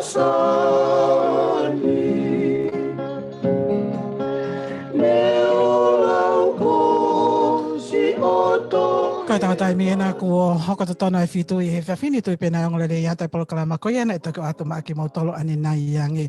Ko ki mautolo koia mau whenga mai I he laini, he kai ki toi ata te laini ka te mautolo he taimini, ko hui tau hoko ki he polo kalama hoko, to ki ose polo kalama koia pa mautok whenga mai I he laini. Kai kai tau polo kalama hoko koia I he te tau hoko atu ki ai, ko konga ia hono tolu ai polo kalama, ki hono kumia ai totonu ai tangata pe mo whewhine tonga, e late Samuela Crespo hiva pe mo loia na le soni tupou. Ko ki I pui tu anau no wene o na le soni tupou, na e hoko whoki a na le soni tupou, ko e sotia he tau malo I whanua, tau malo I Royal New Zealand Navy, pe ko e sotia he tau tahi, he tau e wha I New Zealand. Nane toi ngā e whoki he panke, Bank of New Zealand, he tau e nima, ko e ngau e tawhaki ko e foreign exchange dealer I Aokalanini, pia maueringa tonu whoki. Nane toki lava ai ngahi ngau e ko ia, nane hu lewa o Aka University ko ia o Aokalani, I he tawhaki ko e ni oi lao. Ko e ne kau whaiako I loa I he University a Aokalani, ko Honorable Helen Clark, he malae ko ia o politikale, ko e whaiako, na e toi whaiako whoki a te ia a Dr. Rodney Harrison, pia mo Judge Charles Cato, he malae ko ia o lao. Nai mao whoki hono matai tohi Bachelor of Arts, he malae filosefa o lotu, pia mo politikale, I he puleanga, pia mo ngahi mawhai, o e puleanga demokalati, pia mo ngahi whanua komini usi, pe he ki he wesite, pia mo isite, pe koe west and east. Nā tai mao whoki pia mono matai tohi Bachelor of Laws, he malae ko ia o ngahi lao, ki he wahaa o e kakai pia mo e puleanga, pe koe public laws. Ko e tau ake ne tolunga fulu mānima ai ngau e whakalao a loia nale soni tupou o ta tau pe I tonga pia monu usilani whoki. Ko e kawenga po tala noa o e whiawhini, ko e ngahi ngau e nai whakahoko e loia nale soni tupou pia pe he whoki ki a leita a krisi po hiva ke e kei ai totonu ai tangata pia mo e whiawhine tonga I he whakamau anga pia mo e wharearea o tonga. Pia me he konga ki mui ko ia e tau tahiwa valo fito, katoa o e tahiwa valo, pia mo e katoa e tahiwa valo hiva, mo e katoa e tahiwa hiva noa, pia kaua tu whoki ki ai mo e taha hiva ono, pia mo e tahiwa hiva fito. Na hiki fuu ai ai loiani o nofo I tonga ke ngāwe kakato ma leita a krisi po hiva. Na ne ngāwe I kai eke ha totongi. Kai totongi a ki whoki ai ngahi mea whakalao, ai ulungia ko ia ai whaahi koe na nauhanga, na nauhopoi, pia hanga lewa e whaahi ulungia o totongi a ngahi whakamole ko ia ki he hopo, ko ngahi whakamole ko ia ki ngahi wholau, ki Hawaii, Kanata, Hong Kong, Australia, magatuunga I he tawhaaki ko e ni o e whekumi, ki he eke totonu, ai tangata pa mo e whiwhine tonga, na e fua pe ia e he loia ko e ni. Nale soni tupou, malo e tau mai whiwhine. Malo tau lawa, se tira pako kore ke uwhanga ngai tala whakatapu toa pe, o si au whaki e wharen tarangate ki tau whai ki tōna mao. Kau whenga ki hatu hatu koni ki e u kawenga mau inga ko ia mo whoto mai e polo kalama ko ia o e whiawhini. O hatu ke ku whakatapu make ki e kakai ko toa pe o Tonga, I Tonga, I Aotearoa, I Amerika, I Maman katoa. Ko mea ruaki ki tau te mai noa ki ai. Ko ngāwe ko ia ai loea, ko whonga lao. Ue ano ngahi kawenga o e toko taha koe ni aki e ne ngāwe o whakatau ki he fuakawa, o ne whai ki he whamau a ngā moe lao. Ke ne whai ai ngāwe ko ia he ko tonu ka koe mooni, pa moe kumi ki ngai whie mau ko ia ai kakai o e whanua. Ko ia ina ulawe ki ngai mea ko ia ki mo atu au pito, e neongo no ngahi wheu ia me ngai tawhake ke, I he nofo ai siasi, ai lotu, ai family, ai whanua, ai kāinga, ka kua pau ke whai ngā awe whakatau ki whie mau ko ia ai lao. E tō taha ko ia o ne kawenga aki ai ngā awe koe loea, koe whawhunga lao I he whanua. Ko ta tau pe I Tonga, Amerika, pe New Zealand, me whanua katoa o I Wesite. I he whiawhine o kou whaamu ke lawe ki he taha o I ngahi hopo mahu inga. Mantui o tau ia mea koe ni koe hopo. ka koe nou koe kumi ki he totonu. Ka pate tau to e whailea koe hopo o tuku ke tawhaki, ka taui koe kumi ki he totonu, o tuku a ki whai ki ta ki ai. Koe se tesia koe e kuhanga veteki koe hae ukinga mea koe hopo. Koe kumi me whatontonu ke kumi ki a totonu wa mooni, ai toko taha koe me whenga ki ai. Pea koe taha o ngahi hopo mahu inga au pito i tonga. I he hopo na e whai e tahiwa hiwa no. Koe tau koe ni, na iai e ngahi mea na e hoko i he ngahi whitu ke he i tonga. Na e kawai ai ngahi mea o te lawe, pea mo e anga koe a nofo ai kakai, ka e tau te whitu ke wā koe a koe whonua, mo e pure anga pea mo e kakai. E he au whā koe a September tahiwa hiwa no, na i pulusi ai i newspaper koe a taimi o tonga, ai ngahi whamatala o whelawe i pia mo toka taha maalonga i e pure anga. Pe he to kua na e hanga toka taha koe ni o mau i ai lao koe ia o e whale alea. Aki haane wholau ki tua pure anga kai ke mau hapuaki me sea na mo e whale alea ke wholau o mamau me ngau e whale alea. Na koe pulusi koe ia na e whae a wha o September kai wahi wao no. Ai koe tau pehe. Koe tau wanoa ua taha aini koe ahono September. Koe tau ia e ua nima nai me taimi mo mahina na pulusi ai a newspaper koe ni. I he taha koe September tahiwa i wahano, na maua he kau tangata e toltolu ai tohi taki, mea ui koe tohi taki, e na uohange ki he whalea lea, ruhi ki whamau i ki nau tolu, nau mau i a lao koe i a koe whanua, me lao whalea lea. Koe taha i o September tahiwa i wahano. Ai koe osipe aho e nima me aho koe na aho e fitu me aho koe na pulusi ai kua mai nau toi taki ke na uangi ki whare alea. O ko whia laua to e toi taki koe ia ku hi koe te fito i aka ia koe mafu ia koe whatondon koe na e whai i whamawalahi a tā wha o katopa tahi wahi no. Koe mea ke mau mea i na e tutuni he whare alea ke ngā pōpula ai tō tolu koe ni ai a ko whilo a kauola kalafi moala pia mga grespo hiwa o kamata ngā pōpula ko ia ki aho e tau noa, me a tāhiwa o September tāhiwa hiwa no. Aho tau noa me a tāhiwa September tāhiwa hiwa no, e nau ngā pōpula e whatakau ke tutuni ai whare alea. Nai tuwangi ki nau tolu e whamaulahi a ki ono mawhai e kone stutone, e aho tā whā o katopa tāhiwa hiwa no. Aina e toi pe ai aho e whā ki aho e nima, te osia e aho tau noa, mo miniti koe anu ngā pōpula, te lava rewa ke whamoni o ka pauna e osi na ngā pōpula, o hao ai tutuni koe ai whale alea. Ake, e hopo koe a tā whā o topa tāiwa i wāno, na tutuni ai whamanga ke tuwange tō tolu koe ni, e kui kai ke whakone stūtone, o tai whakalao tutuni ai whale alea. Koe taha whiu i mahu inga malai o e lao, ai tuwaki koe tokua. Koe tuwaki tokua. Koe mawhai koe o whakamau anga, au mawahewahia me mawhai koe o whale alea, mo i pure anga. Pea, o ke kai ke ngofua ki whakamau anga, e ala mai ki a tutuni i e loto whale alea. Pea mo i whale alea, o kai ke ngofua ka te nau tolu ke na wala ki a tutuni a whakamau anga. Ngai koe ni, ka bae whai ha hopo e whakamau anga pea whai ha whelea aki, pe koha ngā aue aki ai hopo ko ia i loto whale alea, ia ngai whamatala pe koha lea, o kutapu ia e lao ke lea e whale alea, ia tutuni ai whamau anga. Ai a koe anga i tau mau koe mea ko pe koe lau tokua.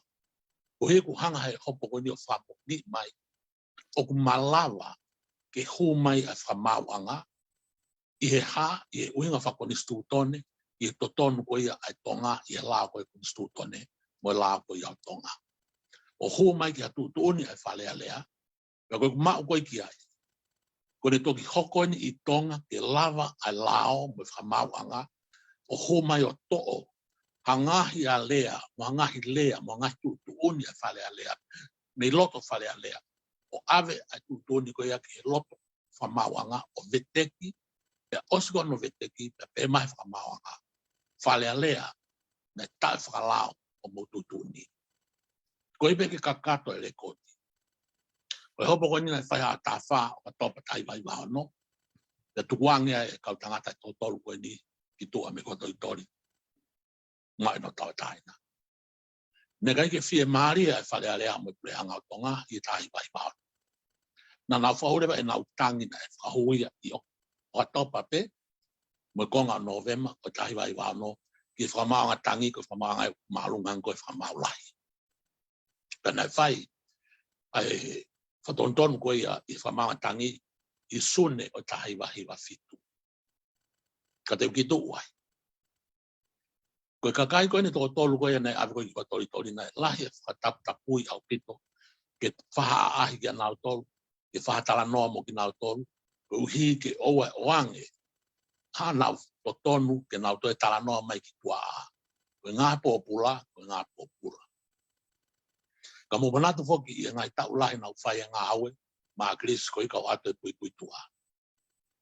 Sai. Lo tonga koe ai pilisone koe ai tō tōlu koe ni hua tori tori. Nā kumau ai whakaha. Koe whakatangi lo i mata. Ne hoa koe au kalafi moala ki a te au i Nusilani. O ne pehe mai ki a te au. Nai soni. Nā ke whai ngai ngāwe lahi au pito ki a Chris i tonga. Ke moe kakai o whanua, ke mau e nau totonu. Ko hea mea koe te ke whai ahanga au e tukuange mai kakai koe ni ki tua a. Ke mau e nau totonu. Ko kutoki whetaulaki a pia moe kore, moe whakatangi, ke mahino ki a te au, ango tala noa e uaki, ka mata polo kalama. Koe whatongia o e loea, ke ne whai hanga au e ki hataha, o ku neongoi o lavea he lao. O kumi e ne totonu. E osibeu tā noa mo tō tākuia. E awe hono hoko. Na walo whai ngā au he taha ngai whamau a ngā i lopo kalani akuia. Na koe kua te peko he matapā he whare hoko. Upe he mai e tō taha pālangi. Koe loia pe ka ngā mea o. E lea whapitania. What are you doing about those 3 boys in Tonga? Le whatonga, ko pe mai loia ki te. Ko hea hau mea o whai ki tō tolu koe ni whahui tonga ngā pōpula. Nā kutuu, pau ta whoki o lea ki tō tā koe ni. I he oka topa o tā hiwa hono. Ko rea anki ai, tā daiki. O ke osi loi pe. Nā e tūri au he pure anga tonga he ahongo fulo whee pueri tā hiwa i wataha. Teo kai toi ngō fua ke utuu ki tonga. Kau ka tuu ki tonga e whahu bea e malai mapupa. Koe tū tūnia a pure anga ki a te au. Whepueri tahi wahi wataha. Ko utala noa ni mo tangata koe ni. I oka topa o tahi wahi wahono. Ta bea marewa e tangata loia koe ni a te au. Koe harewa mea e whai. Ko bea. Koe ke ulawa whai ha mea. Ko bea tu ki ai. Tike lawa whai ha mea. Te lava aru ki tonga, pe mai tangata pālangi. Io, te lava aru ki tonga.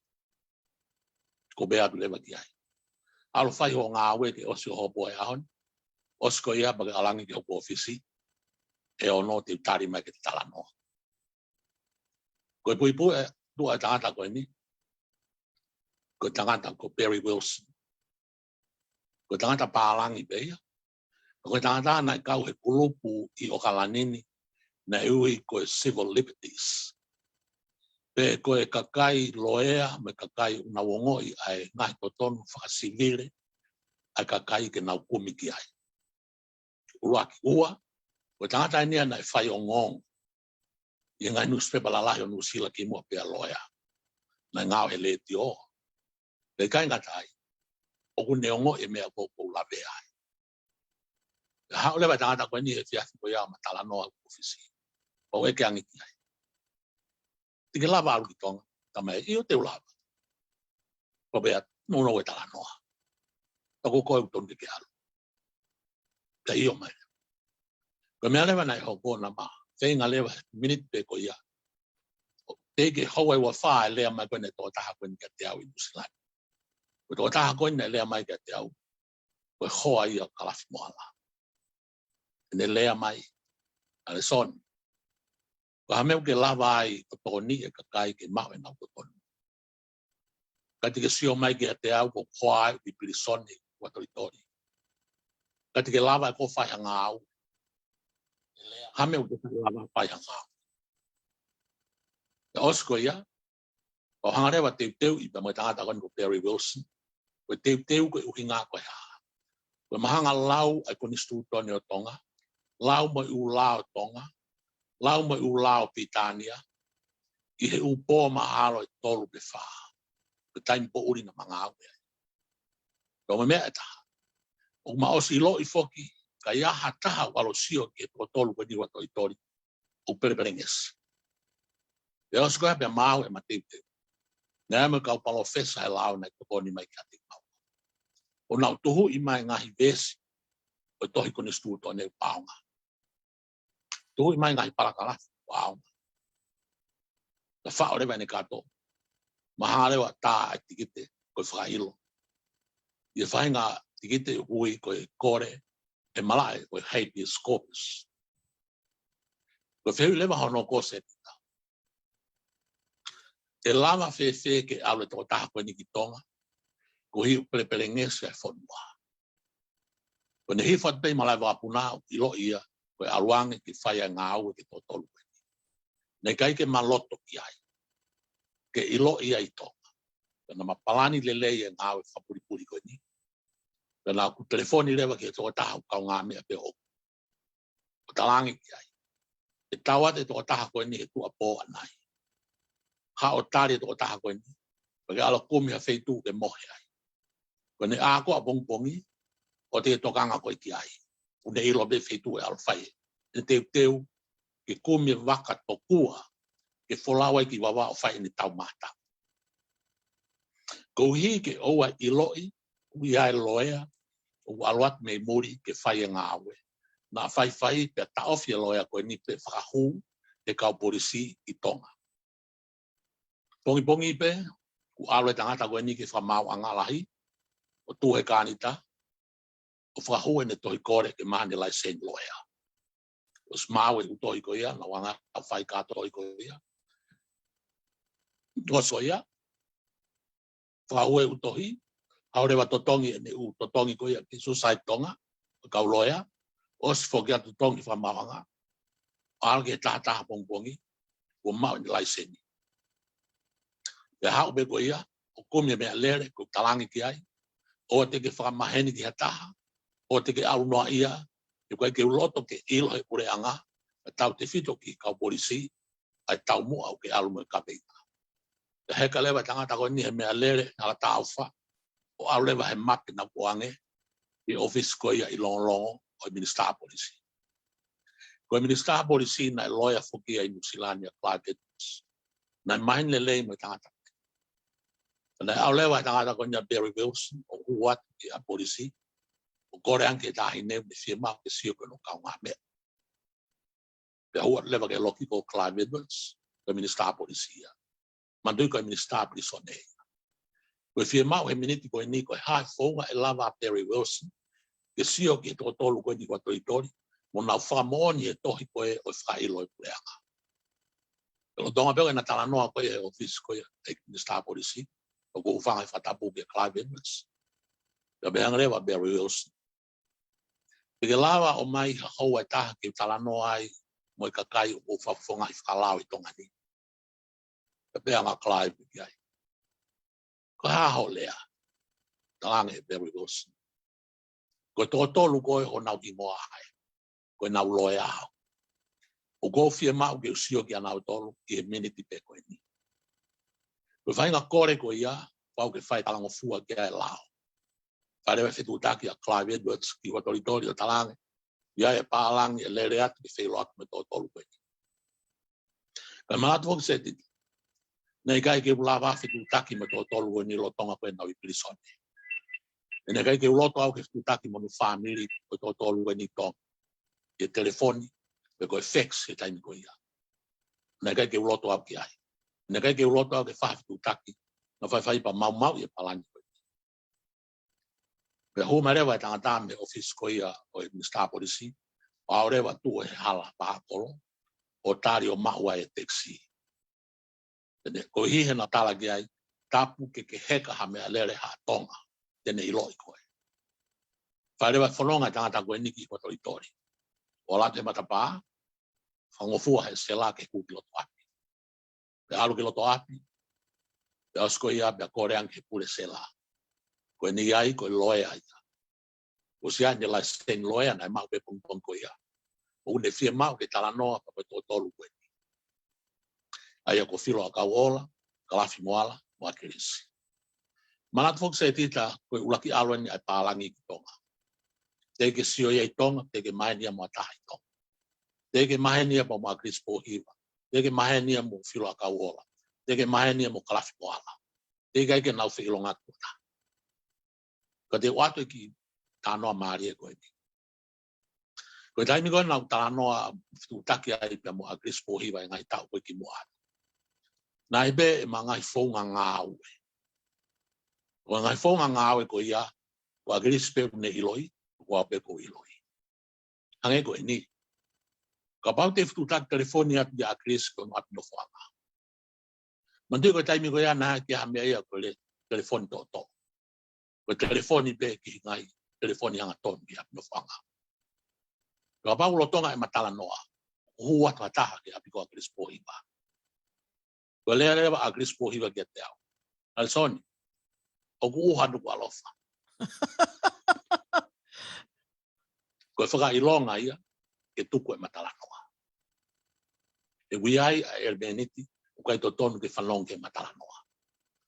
E ka bate matoi talanoa mo a Gris a feitu, matalanoa ka whahinga mea, me nusilani ki tonga. Ko ne ilo i be wia hataha whanong mai ke matalanoa. Me be mana so no uha no palofa. Ko ni wai ki to mai e ki uha. E tuku rewa talanoa. Pana kumantu rewa e fo i ki ko ia. O talanga lewa ka Barry Wilson.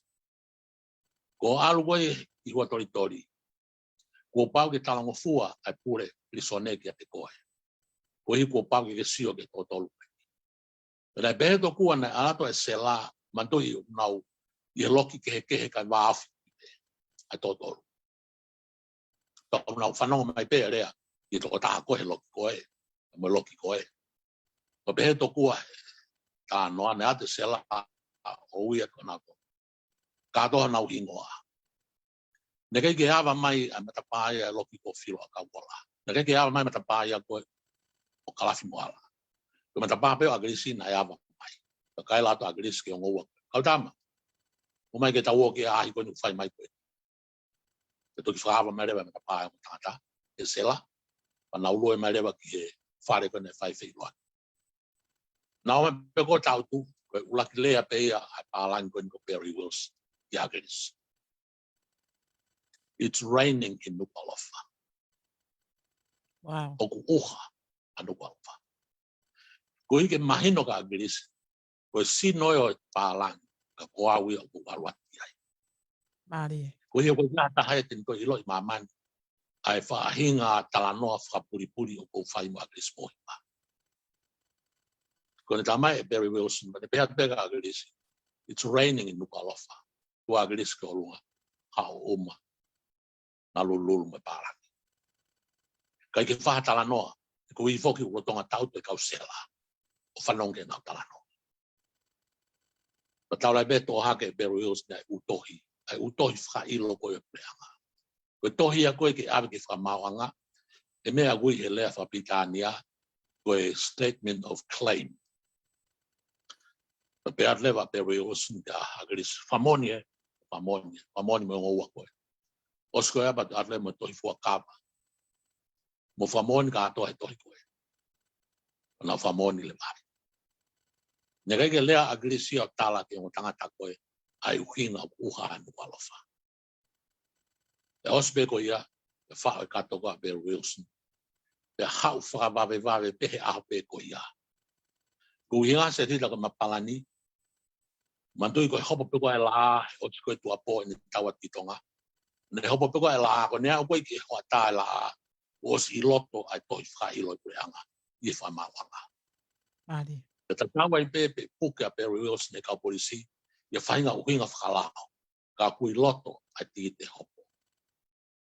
Ko whakailo o pureanga o whakatau ki lao i kupu i kuni stutone o kuia e kupu ai o kui ko habeas corpus. Habeas corpus. Manduina o tala noa ko mala o lao le lei mana koa taha ai public law.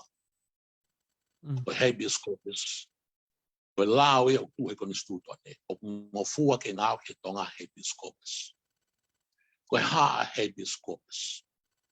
Ko lea whakalatina ia a habeas corpus.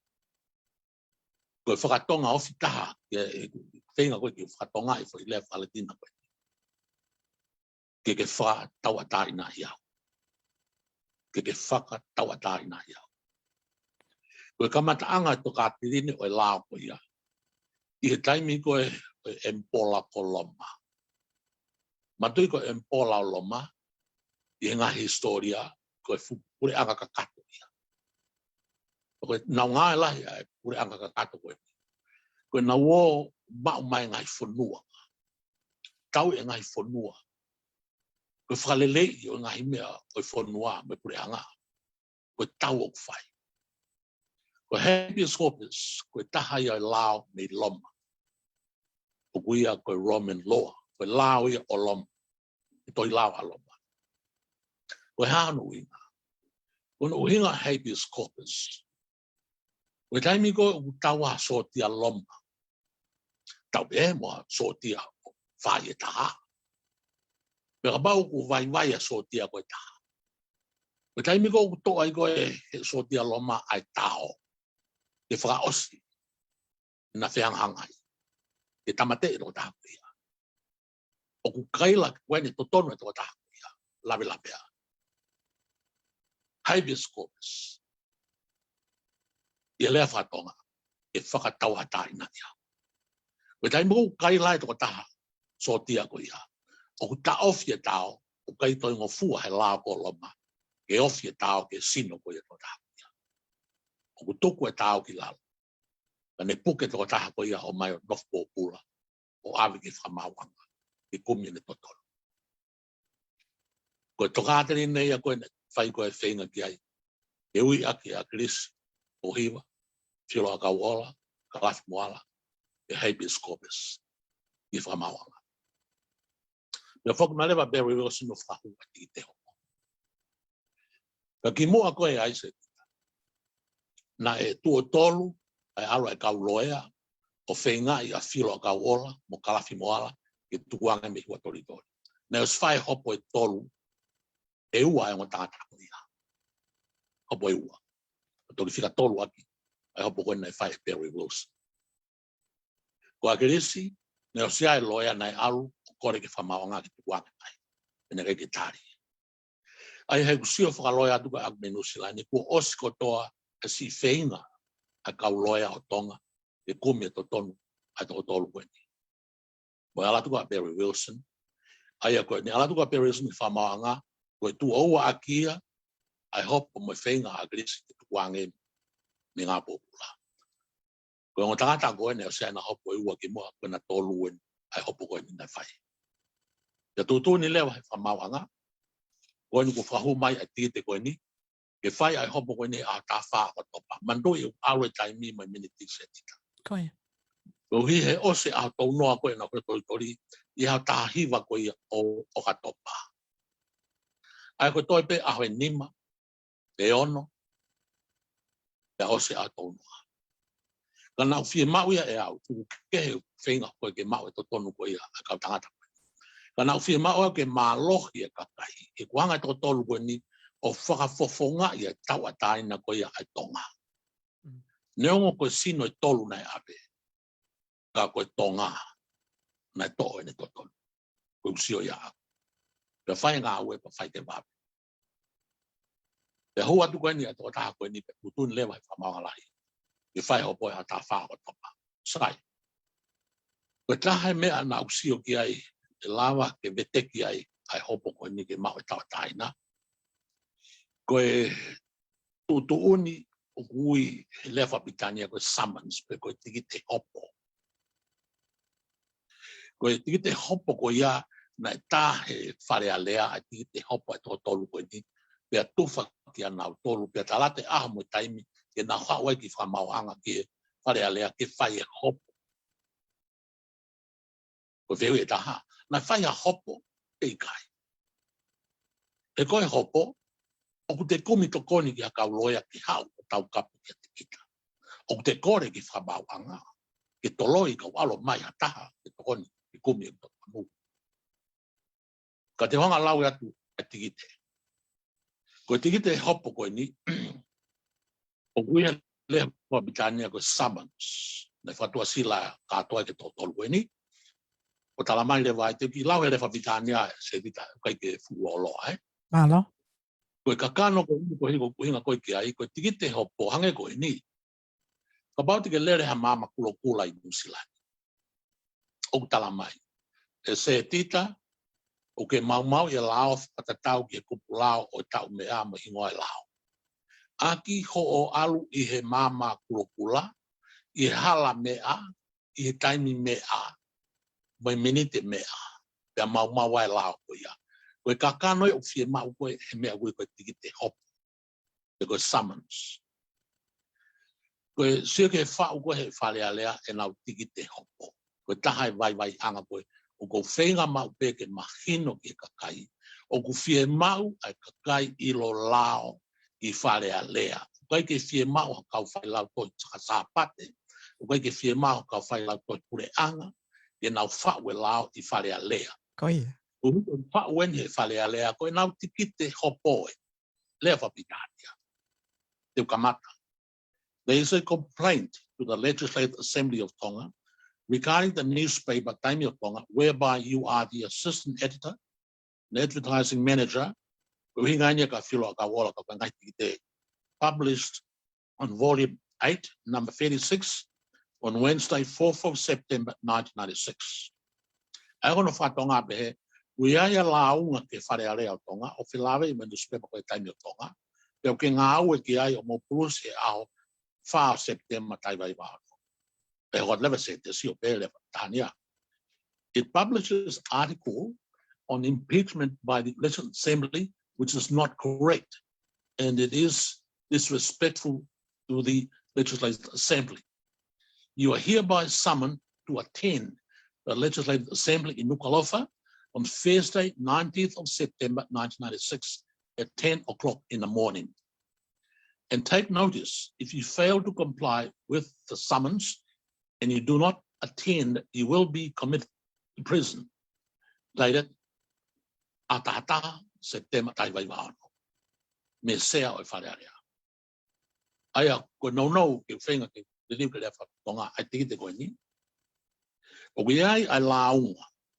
O i wharearea o tonga, whelawe i mo newspaper o tonga, na nau purusi ai a 4 September Taiwai Wano. Koe pulusi koe ni nei asi koe ni i he newspaper o pehe to kua, o kui ai ke whai ai whakanofo a taha i loto wharearea me ono tunga wharearea. O mawhahatu ene o pala ai whamatala koe ia. Pea koe mea koe ia, o koe ia koe urunganga tai whapaapa i wharearea tonga. Koe ai o ku atu e toi taki koe ni ke hau i wharearea i Nuku'alofa e tō preru a tahiwa September tahiwa i wāno taimi o fulu paupoki. Whatonga i ange. Ka bahe kai te talango fua ke toi taki koe ni. Ka bahe kai te hau i hen. E awe ko ngā pōpula. Ne whai a tātā September tahiwa i wāno. Whamon ke sea o wharearea. Koe tiki te hopo ia. O mawinga ke tau ilo ki ai. Koe koe taimi lai. O koe ke tau ilo ki anga koe ia.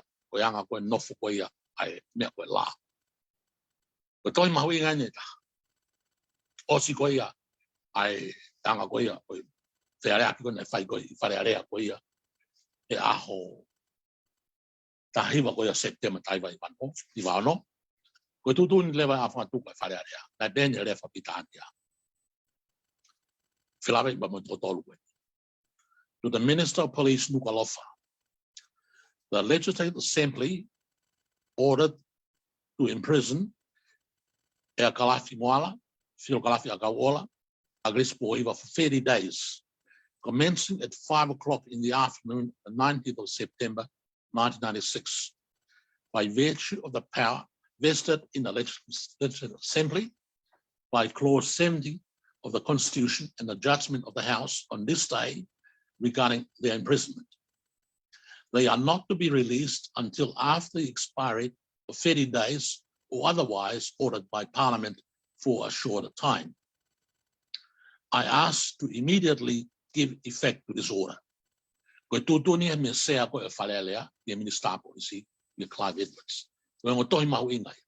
Mahu inga, ko hi koe whahinga nau ia koe e whai sio ai loia kia, pe ku whakalao ai tohi taki, ua, pe ku whakalao ai tohi whakahu mai pōkula. Sai, hango whatata koe ni kai. E lama peo iloha toa taha ko loia, i he ulaki aha peo aloa toi ke apia ko lao, ai ngahi ere meneti ke tu he tohi taki. Ko tohi taki, ko tohi whaka iloi. O moani utala mai heni nai pūsi a whaa September tai vai maho no. Ka tala mai rewa, o tai whakapahapa ke whare area. Ko whehui ko aku te ko Barry Wilson ke alu.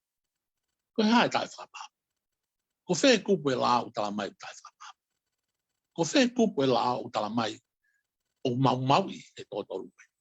Kai ke asia kupu ia taha e toi taki. Ko te hopo koe ni. Nai mai e nauange ha taiwa. September tai vai wano. Hala atata. Umaino? Vega maki feu ia ka weka ki hokati. Ahina o pito e loia na resoni to pau ngai mea koe ko ke hanga tataki mai ki tau tonu. Ai koe konga pe ia na resoni koe lolotonga ho ki manawa kumiha ki inu. Koe na e fe lewa taimi koe na whai hopo hoka tuko iana nau ataha ki tua pena nau ke inowhai pe i pena e ola ai kumi koe ni ke totono ai toko tolu koe ni. Kio. Nai mau e ai ola. Ko te tokua koe ako na whai hopo. Manu nai atu koe ni au whahu ke whamauanga. Pe ausku ia ba tufa rewa ki he sea koe a whare alea. Pe nai whai e tufa e koe au lau a ke sea whare alea. Pe anga rewa moe aho ke whai ai hopo koe ni. E whamau ko Nigel Hampton. Ko Nigel Hampton koe tangata ia mi Port Southern mi Christchurch. Kau he kau tangata i loa he malai ke lao ki ngā whaloia. Nai mea pia hoku ke whamau tonga e. Ka koe, me kuna e hoku koe ia. E tutun lewa e Nigel Hampton. Ke whai koe e hoku koe ni. Ke whai behe a pe taha ke osi. Ko hina e kamata e hopo e hongo fulu bongpongi. Pea nai lere osi e ni mau ke i lere pe ai anga koe ia. Whakawhikiki koe ia e pau loia ai. Ka koe mea koe nai hopo na tui osi ai hopo i e ofi ke fitu. Nai tōtune pehe a pe koe ia. Aia koe aho tawhae o topa taiwai wa ano. E Nigel Hampton, mou ki tatari behena, teu ki alu ke ki o loki. E osi koe ia, teu whoku mai o tala pe tūni he pōn. Koe koe ka veinga mahu inga, e? Koe. Aurewa e maui a ki o loki. O whaine ngai kumi ke ngai lao. E osi koe ia, pene hangarewa o hau, o tala ni tūtuni, o tala mai o tai whalao, tai whakuni stūtone, ai mea koe nai hoko, e? Koe ngahi, ka pehe koe ngahi kawei ngai ni, e? Koe pehe he kup taha tolu koe koe stūtone, pehe mai kup koe ni. No one shall be tried on any charge but that which appears in the indictment document, warrant, or summons for which he's being brought to trial. Ko hinga mai koe ia. Hei kai ke whai hopo whakailo o hataha. Ia whai ngā mea o kai ke asi mai he tiki te hopo. Seke no o kuptaha tole kone stūpane. O kuptaha whaao pe mai. Hei kai ke o mai hataha ke hao whamooni i e whare hopo. Ka pai e morea ne totonu. Tuku kehe ka pau o tutuni e lao. Sango kone tutuni ia. Aia, koe ngai kupu mahu inga ia koe kone stūtone pe a moe lao. Koe tala mai e whakaikiki, koe mau lao nai whai. Koe whitikite hopone, ke tala mai pe ko whe lao mau. Koe tala mai pe nganga i kai ke whakapaapa i e whare area.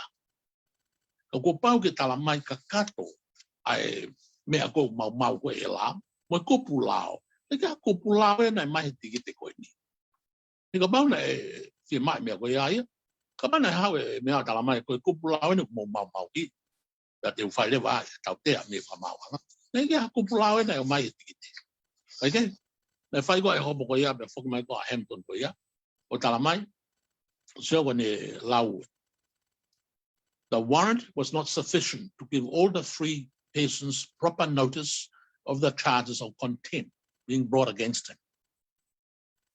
Ko utigite ko na ave ko ni o kai ke fe unga ia ke fe mau ko ia o tohi whakatokanga ke mau i ko ia o tutuni ko ia o whare alea.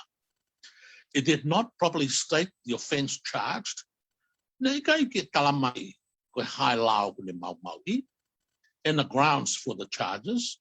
Pe mo uhinga mau la ko ia o whatatau ki fie mau ko ia ku tataha ko ni stutone. And so talamai ai it did not state what was required under Section 88G of the rules of the court. O whatatau ia ke natula ko ia o tangata ki whare alea ko whamau anga. Talamai lewa e whamau ko ni. O mau e tigite ko ni o kai ke kakato ki fie mau ko ia ai lao. Aia, ko kuhinga ko aku, ko komi whoki ene to tonu, ko ike tamate ia ke tigite ko ia ai whamau anga. Ko ia. So, patutoni marewa e whamau anga ni pe mai. In my view, it is clear that the procedures and the hearing did not comply with the rules of law in Tonga. The rules were probably made within clause 62 of the Constitution, which were designed to accommodate the earlier provisions of the Constitution as to fair hearing, also designed to provide hearings of fairness and justice. Aina be Hampton nei kai ke mau ai o tonu whakaao ia. Pea moeanga ko ia palanisi o tonu ko ia o taha ko ia. Ne behele wa ia. As I've said, in effect, is a court of constitutional protection, a court which has the power from the authority that I have referred to, and from clause 90, it was a breach of the Constitution. The people concerned were deprived of their constitutional protection of the process. Ko tōtolu koe ni, nai whakahawai e nau tōtolu whakunistu tōne nai malu e ki nau tōlu. Ko tūtūnia koe e whamau. O tuwangi nau tolu tua, Sa, o si kohono tuwangi ki nau tolu, ndo taimi koe a mahalo ki e hiwa o fu tatapohi. Tu taki mai lewa Barry Wilson nei tonga o matala noa telefoni. Manau talangi ki ai. O kai ki ufie mao ki ke alu o telefoni mai mi haapi, ki kato taha o kahani telefoni o api. Alu pe koe ke telefoni koe a kakai ngofua he feitu koe kei polo, madu i takau nove na telefoni ai, alo tama he telefoni ko ia, ko hike e oi whanau maha taha ki a te koe mo au, na ilo i ko au na panga whai ngā koe ni, i te alo whai tonga. Ia lewa Barry Wilson o telefoni mai e tata pouri, ia o talanga ki ai, o si peko e ta telefoni koe ni, whenga ke kumia mea lere, pake alu ki o api no whanga, pia ke no whomau, pingi tāpune matapako toa pe, pia ke whapo uri, o te toi alu ka wheitu, whawhiewhia, koe ha, uhi koe aho koe a pongpongi, te au lewa ki kau taha wapuna ke kumi o sea, ke whoki mai i e wape taha. Ko mea nai hoko, ke whoki mai Barry Wilson. O kei mohi be tangata koe nise tita kuna whi takapuna, pia meongo kune malolo, me ngā whakaloia, ka ma whawhei loa ki mau pe. Ko mea taha nai hoko koe e ua nai hoko e oska e hoko koe ni, tuke hea tukuange ki nau toro nau mai nau tawa taina. Nai toi tutuni e whamauanga, ke totongi e pure anga, ai whakamore ko ia ai loia, a Barry Wilson. Pena e maria totongi lewe pure anga ki wharepanga e pahanga ko ia ua.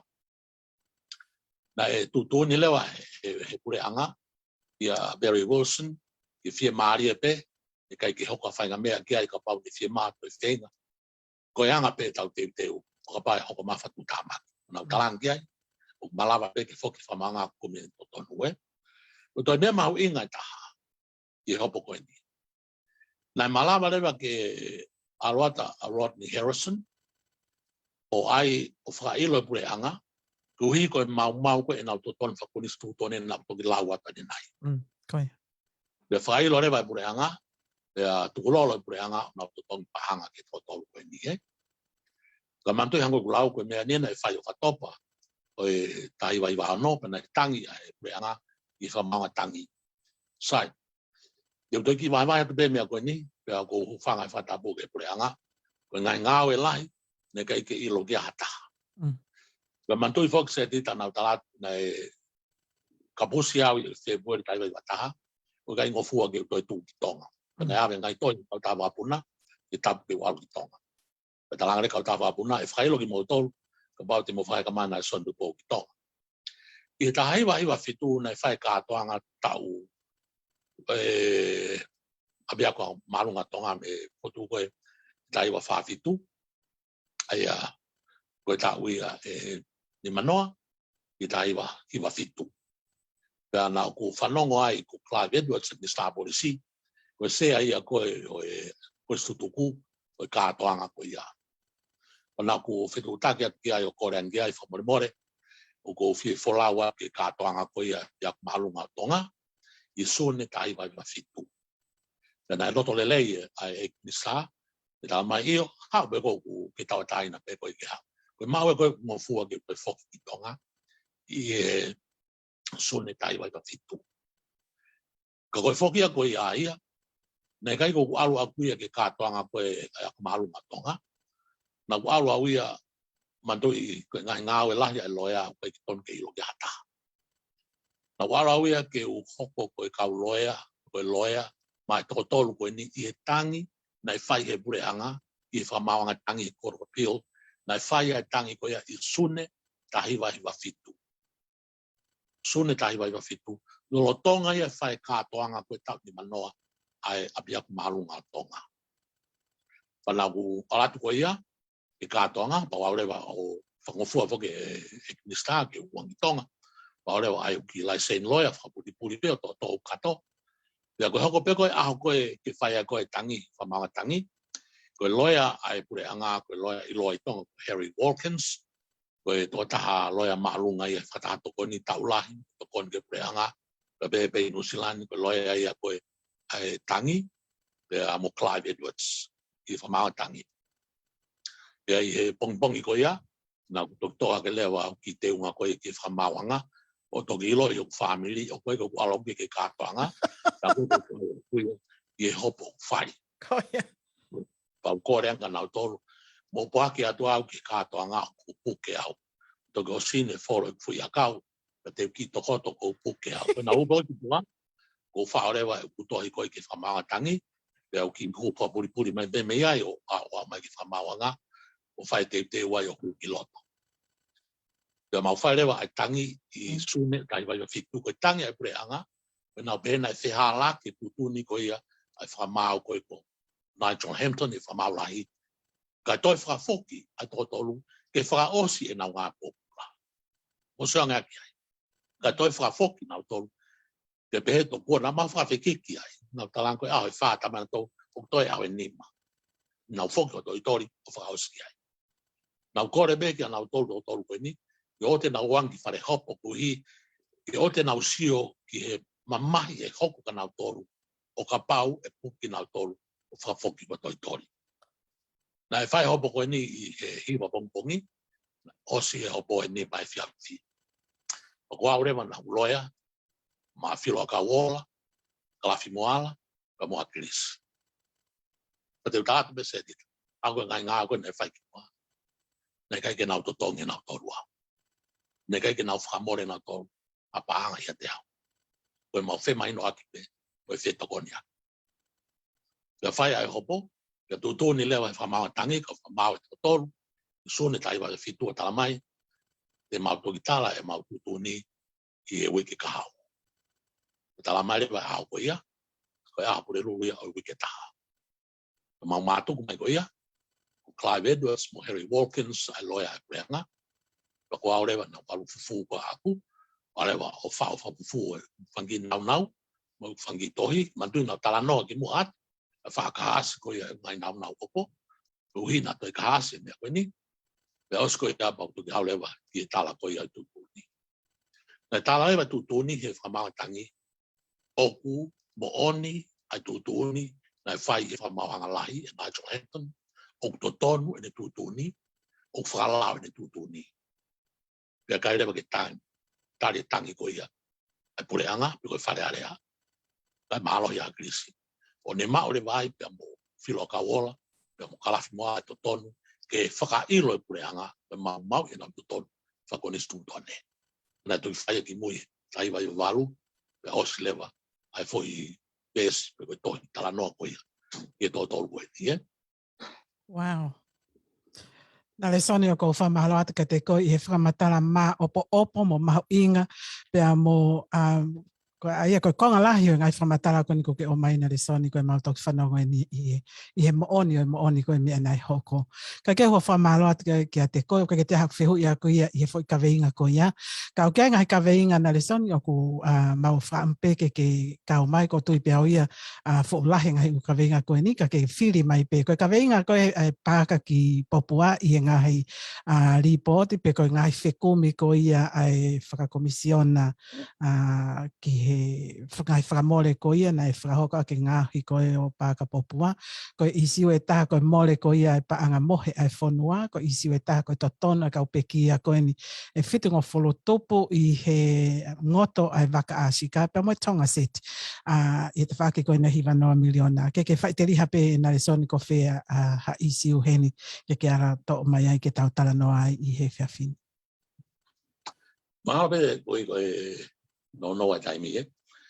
Koe ki lawe beki e mea koe pāka popua. Kolo aki e se tuku. O kate ku whakatapu ma ke ki e pureanga. Beki e paremia. Beki minister ko to e pureanga. Whare alea, e pureanga tonga. Koe kakai koe au tonga. Koe hui, koe whaike ke koe ki e pāka i popua. Koe mea pehoki na tau iloi se tita. Na e tala mai. Wia e tutu ne afio e ngai wia ngai fai ke eke ke fai me komson fai eke ke paka i popua wia me komson fai ke eke ke tutu no alofa wia me komson fai ke eke ke passporti te gai ke tau whanongo tu o taha ki tau o fai maha whamatala ke ngai komson i koe ni te gai Ianga mau lava beke hala mau o te gai ke wilo e awia o mai ha whamatala me e pureanga o tala mai koe ni o mau ngāwe ke komson whake ke passporti koe ni o mau ngāwe ke komson whake ke tutu no alofa koe ni o mau ngāwe ke komson whake ke pākai popua na talo ku ilo me ke konga loto e tau kosi wanoa o osi ai whae ke koia ke pāka koia i popua. Ai koe whae koia nei whae e whamau ko Charles Cato, mo e kaungai whapureanga, mo e kauwhawhonga lao, koe whae ke koia. Koe kwhihui a koia, o tapu ke tau ilo ki ai, o kui whei ai whae ke koia. O hi nau iloi, o si mamahe ai ripoti, me he komisiona, me Charles Cato, o alu i whehia. Alu ke pureanga, koe alu ke whatahatokoni, i ene awhio, o kui whee ripoti. Koe hamea koe ke whakahamai ke tau ilo, o osi ai komisiona whai ke koia. Hamea koe ke whakahamai ke tau ilo, ai kakano, o ola, o komisiona whai ke koia. Pio bau i kai patala mai, koe ni ko ose a ngā we. Ka koe ke ngofu hai lao, i lo i tiai. Koe u tūtūni he lao, ke whapuripuri. Te tapu ke ilo ki hata. Koe ke hebe ke tala mai, koe hai mea koko. Nā ko whai ai, komison whai ke passporti, kai ke tau ilo tau ki ai. Ko lea mai pure anga ki ai, te ki ai. Ko lea mai pure anga ki komison ko ia, ke tupu no kalafan, te ki ai. Koe ke tau ilo e tau. E osi ene tau wanoa. E alo eni ke e wanoa wataha e osia. Te gai peke mai a whamatalai. te ki ngata pe ai ko hi o ko fa ba pa ki pare pia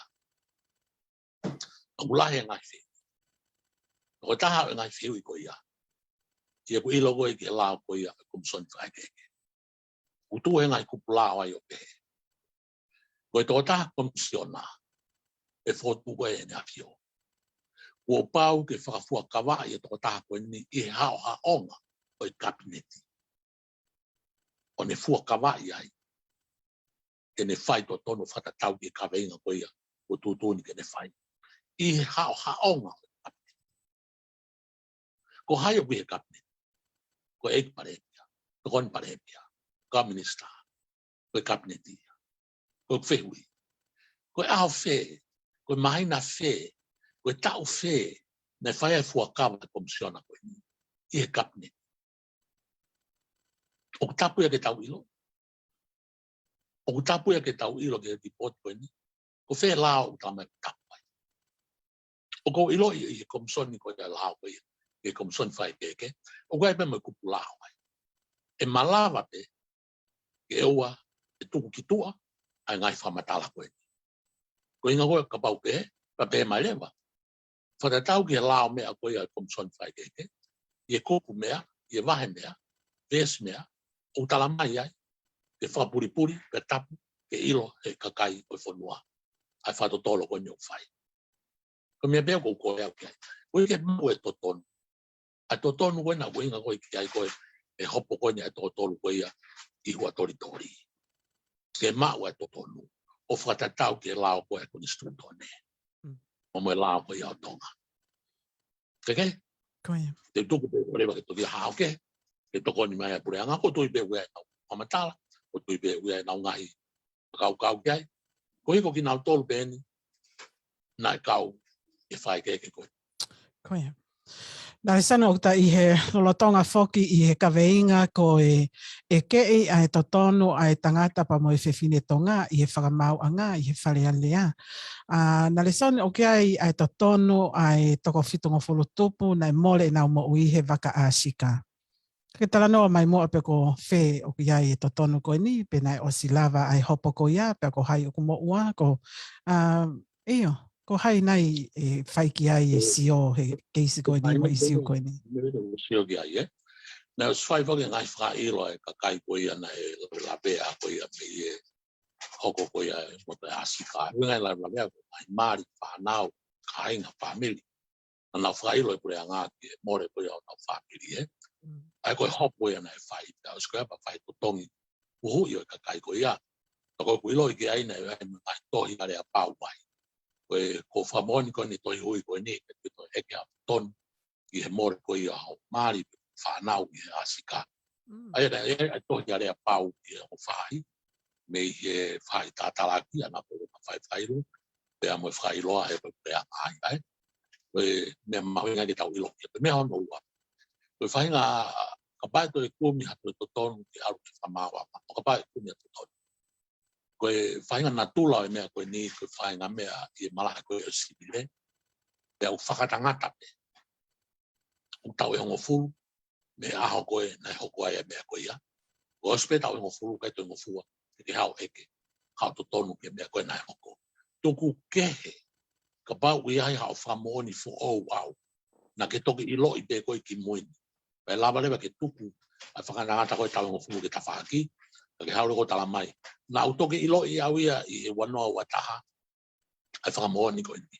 Upe, upe. Pai ngofua lewa, ke toi hua mai o tau whai au e ke whalao, I whamawanga ai.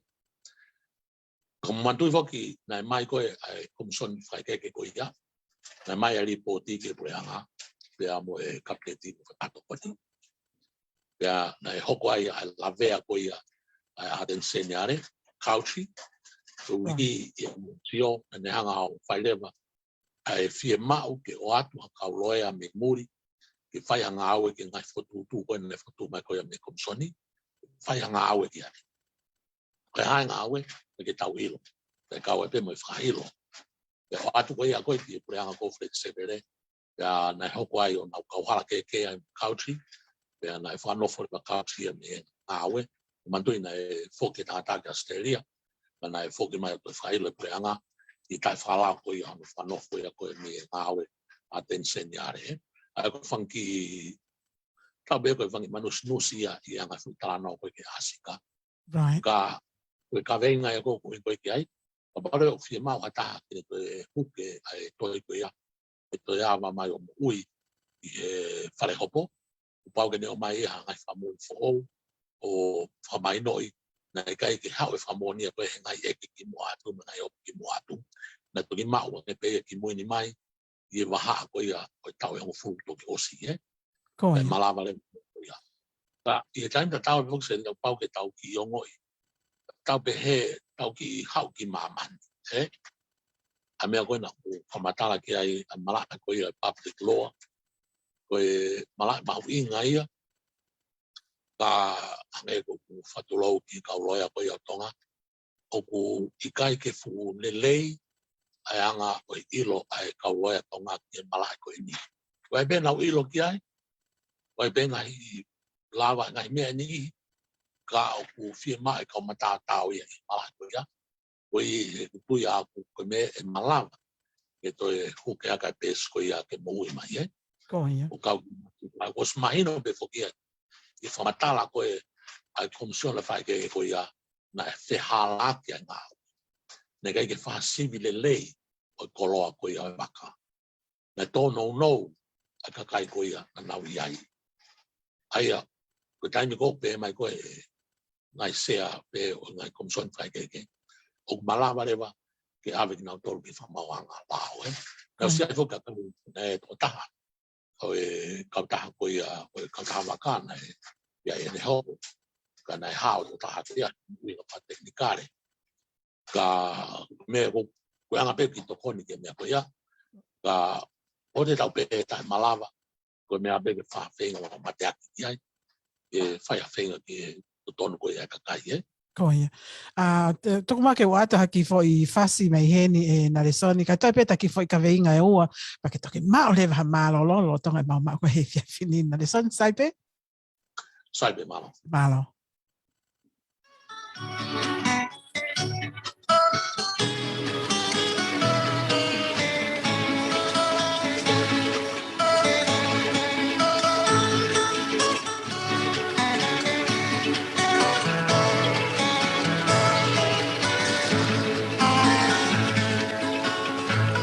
Puna ai manu fai ka paka e langi o whakau mana Rome ki na isi I whakakauka e olunga e whakowhaka ana O iau Ai hamu e ku o whamoe a manani Ka kohai tene lava o tungu aki Ai o whani ko si o tō lawaki Lau ai tuni pe e ngata awhi E te maka o he maka ko pauni Lau awha I toka kosi o tō pale O te auhi a momo ui hopo ati E te hina lolo ala pasika Fio mo e kumalaka ika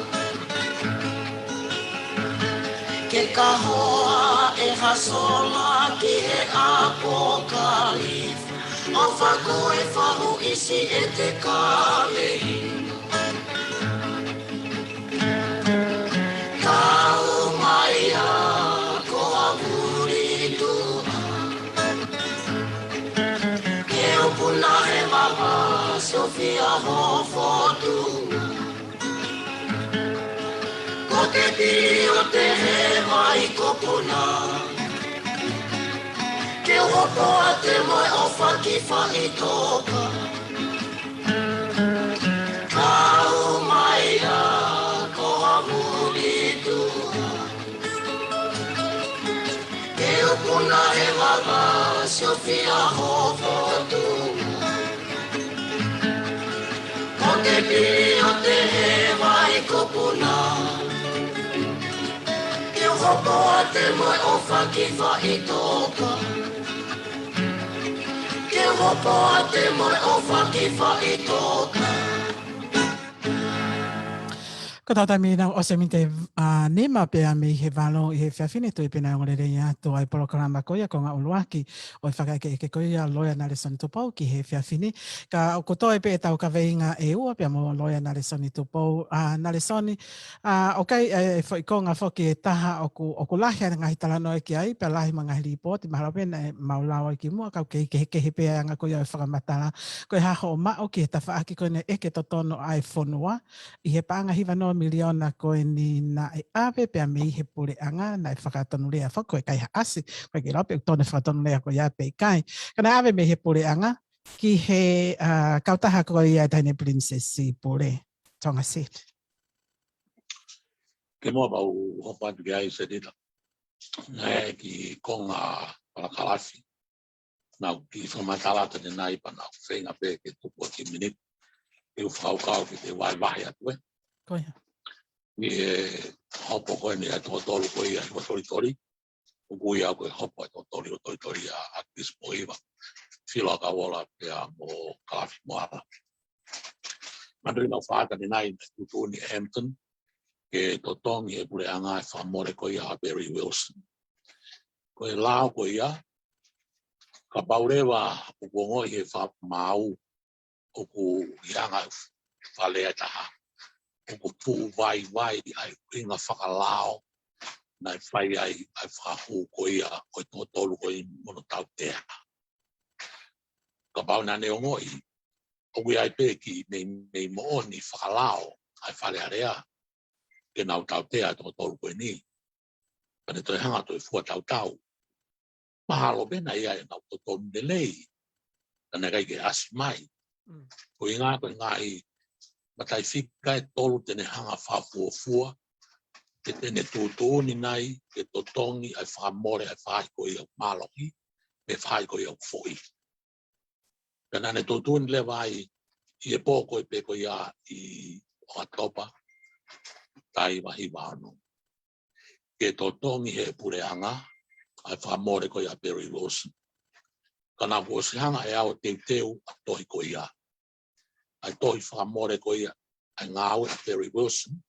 Neongo ko ia nai tuo asi i whare opo. Ka koe whamore ia a aku ka mo me Barry Wilson. O e kumi o e ngāhi lao. O e kauloea i New Zealand se tita. Wai nau lai peri ke lao. Pea u te whitutake alo tāte. Mai ange haa mō lao i he konga lao koe ni. O mai e u lao ki ai i māman katoa. O mai u lao me pitani a whilawe ka mo ves lao koe ni. Nai lahi ai u toi mo ua nai o mai me e lai peri koe a kauroea ki a te au. O whaha mai ai ngai mo ua ke totongi i e u lao na nau kumi o mai o tokoni mai ki e habeas corpus. Nai awelewa e Barry Wilson e pōpe ko ia e oskoi tutuni e Nigel Hampton ke totongi e ngai whamore o ange koe puna whapuna me mea ko ia. Nane o ange pehe miniti pe ko ia e whamau e oskoi e ne tutuni. O talangi, ko whamore o whiunga mo tahanga tonga e paruafi. O lahi ia, ko mea pete o atu.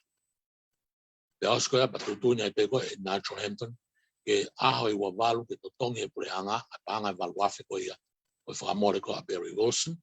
Re tau i pe ko ne whamore a Barry Wilson pe mo au. Sai. Ka foki whawawawe me foki tātai kia ki Tuslan na whai pa hoko a mea ki ai tonga. Pe osko ia, ka tāri tātai ki na tutuni foki totongi a wawalu. Pe osko a wawalu, ka kia mai sirinia me tonga ki tātai ki. Osi mai na taha, mai na ua, mai na tolu, kai bege mai sirinia. Osi tau e taha, kai bege mai sirinia. O walatu le wāu koe na tānoa kia i pafitu, o ngofua koe ki walu ki tonga.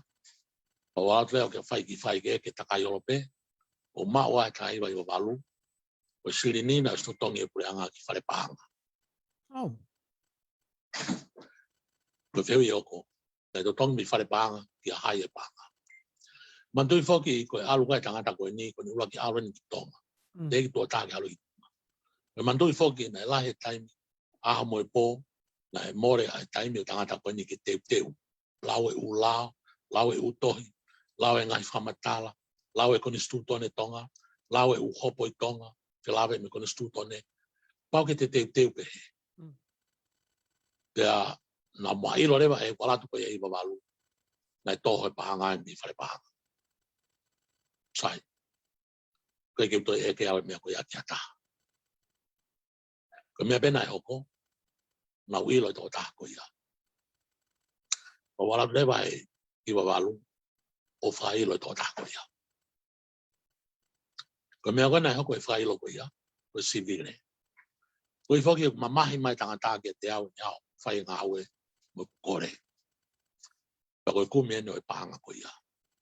Koe mau e hopo ko ia. Koe ospe koe whahu koe e tiki te hopo. U mama e fo i ongongo ia koe ia ki tua. Kau te ke tufa e tiki te ke tō taha koe ne whailo. Ai sino ko ia. O hau ia he ongongo. Ka tau te whito ke le tio tonga e le tio e frizet.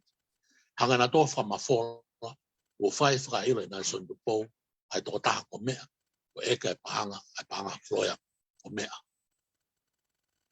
Nai tangata ai le tio tonga ki ai. E nai totonu, ke nau ki tarisi i ka orewa. Ke tufa e tiki te ke tō taha ko ia ke mahino. E ko tō taha ko ia wene totonu ke ne iloi. Wange lai pepa o whailo ia. Ta whoki pele tio tonga ia o whamafola. Ai o ngongo.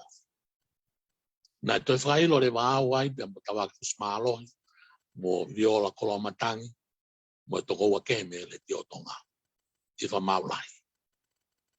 Palau whoka plewa ke whailo ko ia, nai whaitai vai veiva. I whamaulai. Aia, se rea, koe kuongo i koa aku.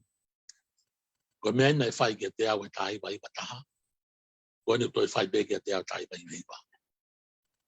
Te ene pēna o tari alai arema. O talangi i whamau, Gordon Ward, o kou halaia. E talamau e Gordon Ward, une tari halaia. Ai mau i o e lao, ko te ilo i tō taha koe ne whai whakailo. O tala i hei ongo. Ne toi mohua pia moi, te tio tonga, tawaku smalohi, mo sino ko ia o e tonga Broadcasting Commission. Pena to tongi le vaia i whamau anga. Ko inga oi, vai ko ia, nai lahiang e ku lawe a, i whare hopo, i a Chris Poima. Nai mau e a Chris e merie, nai lahiang e kona na mau pea. Pange koe, lea koe whakakata. Be mai koe e whamau ki a te au, Gordon Ward. Te ai hao whamatala, ui ka wanga li whake tau tea. O pipe e a te au ki ai. Ange lea o ta haua. O mau. Koe polos funi fo enu mau kata. Habe no kutu. Te tanga fua ki a te koe. Tua garewa e tō taha. Tātalagi ko amin kefu. O le whatau whorofora ki whamau. Eksea. O ku i kai ke mau loto ke ngā pōpūra tō taha koe. Koe ana mese o mau. O maua panga i wafe. Ai ko wātua ko kumi ai walu wafe koe a Perry Wilson na te whai ngā koe. Ukai loa ia. Te au toi maua panga i wafe. O behe o kuwā. Pea mo pure anga tonga. Talu pe me tahiwa walufitu. Ukai ke lele. O au mai peke haon. Ukai ke lele. Ka. Koe whatongi ai o elore. Koe whenga, ke mau e totonu, pia koe moani. Maa koe ki konga mono pia, ke konga koe tau whamatala ki mo atu, eh? Koe. Ka tau whuki o whenui. Te wata pe ki tari no koe.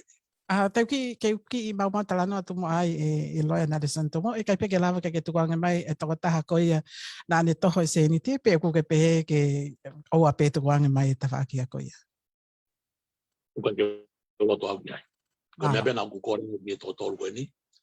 Ia agris pohiva pe mo kalas moala pe mo filo ka ola. Ke o mai hana u whakamalo kia Perry Wilson. Nai osi e tau e taha u te ege rea mai toko tolu koeni. Na le son, malo apito ngā aue tu wangi mauto. Te be mai agris pohiva. Na le son, malo apito ngā aue. Osi e tau e taha o whetutaki kia nau tolu o talange. O moila e mea a kui ko e lea whamalo pi kai. Lawa ke mo o mai ha mo toi whamalo kia Perry Wilson. Tu wange a ui, o te mo whamalo me mo kia te au. Ka mai lewa e na toi whamalo ka Perry Wilson. Ango blau, nei kai ke more ha nau paanga i ke hopo koe ni. Nei kai ke more ha nau paanga i to tongi au o mo Perry Wilson. E tu wange mai nau tō ni wato i tōni. Ko ki tānaki peke ka kato ki tāna nō mea. Koia. Malo a koutou pe ko kakata foi ta whaake koia pa mo whima ni ke whaako ia. Ka ki hoko mai mua ke tonga seti e Nalesoni pe ko iai ha whehoko taki ai. Pe vese rita ke hape whehoko ia po ngā tae po nie. Okay, ia whaisai. Ngi ngā o te ke whai. Yep. Koe mea koe Mandui foko ko mea koe e tonga seti.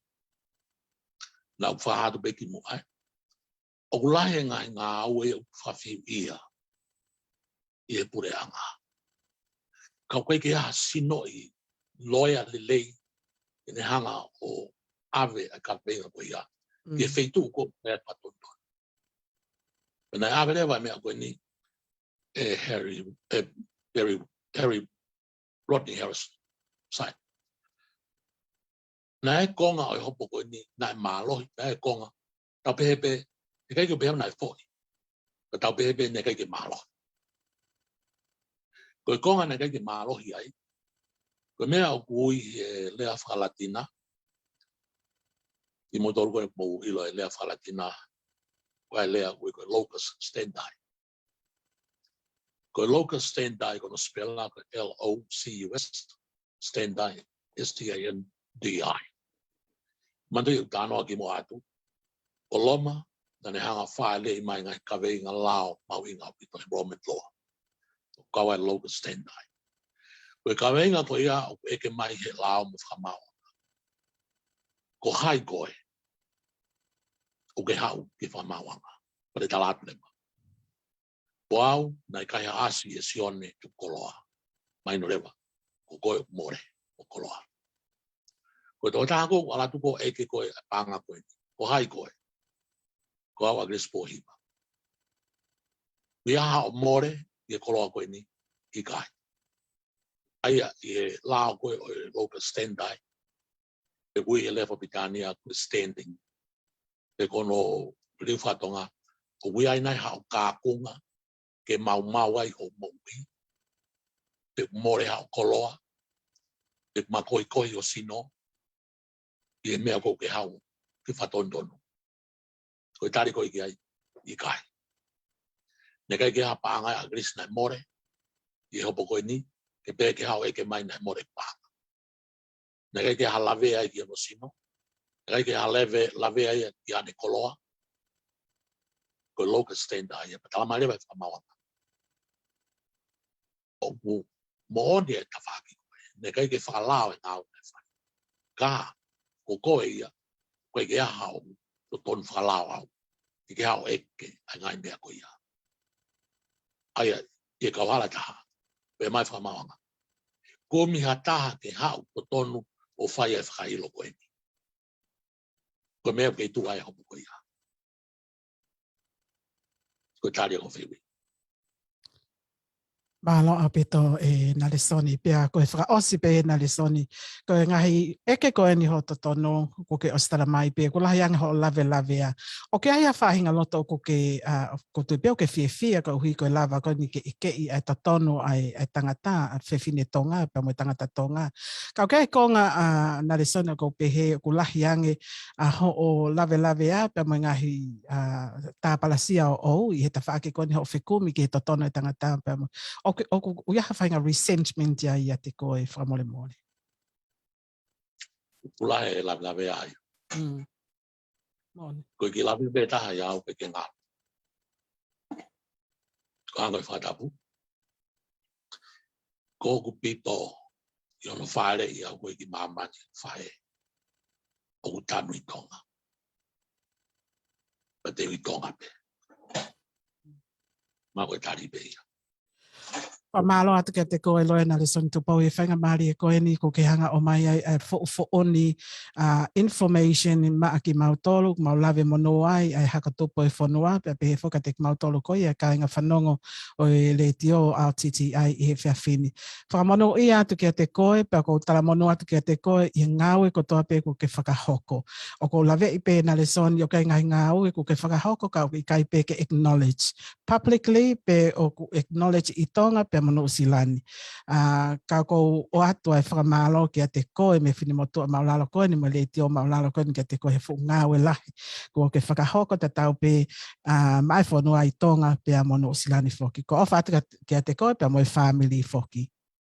Ko e whaase se te o ko whakau ka pa te mo whia mau. Te ulawa o mai a Barry Wilson. E mo poro kalama le tio.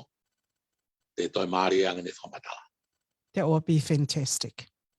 Malo apit. Malo apit on Alison.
Isa oku mo ai mawai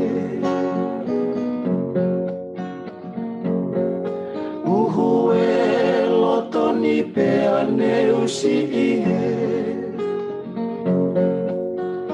He I kai ngalo asi e tatalite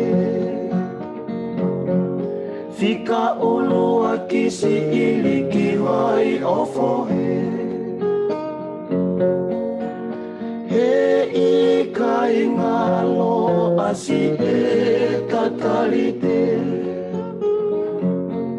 Fika ulu akisi iliki wai ofo Kumi fonua ua nofoa kau alu Tui kako mai hao salu-salu Vai kolomoloma e te kapa sa folau He ika I ngalohe e kumanatu Vai kolomoloma e te kapa sa folau He ika I ngalohe e kumanatu Ta alo si e ku ofani Palomesi ne ufaka mauhai O sila I he funga vaitaki Lupe e ku ofanite mateki ai Lupe e ku ofanite mateki ai Ka alo si e ku ofani Palome si ne ufa kama uai O sila iki he fu na waitaki Lupe e ku ofani te umateki Lupe e ku ofani te mateki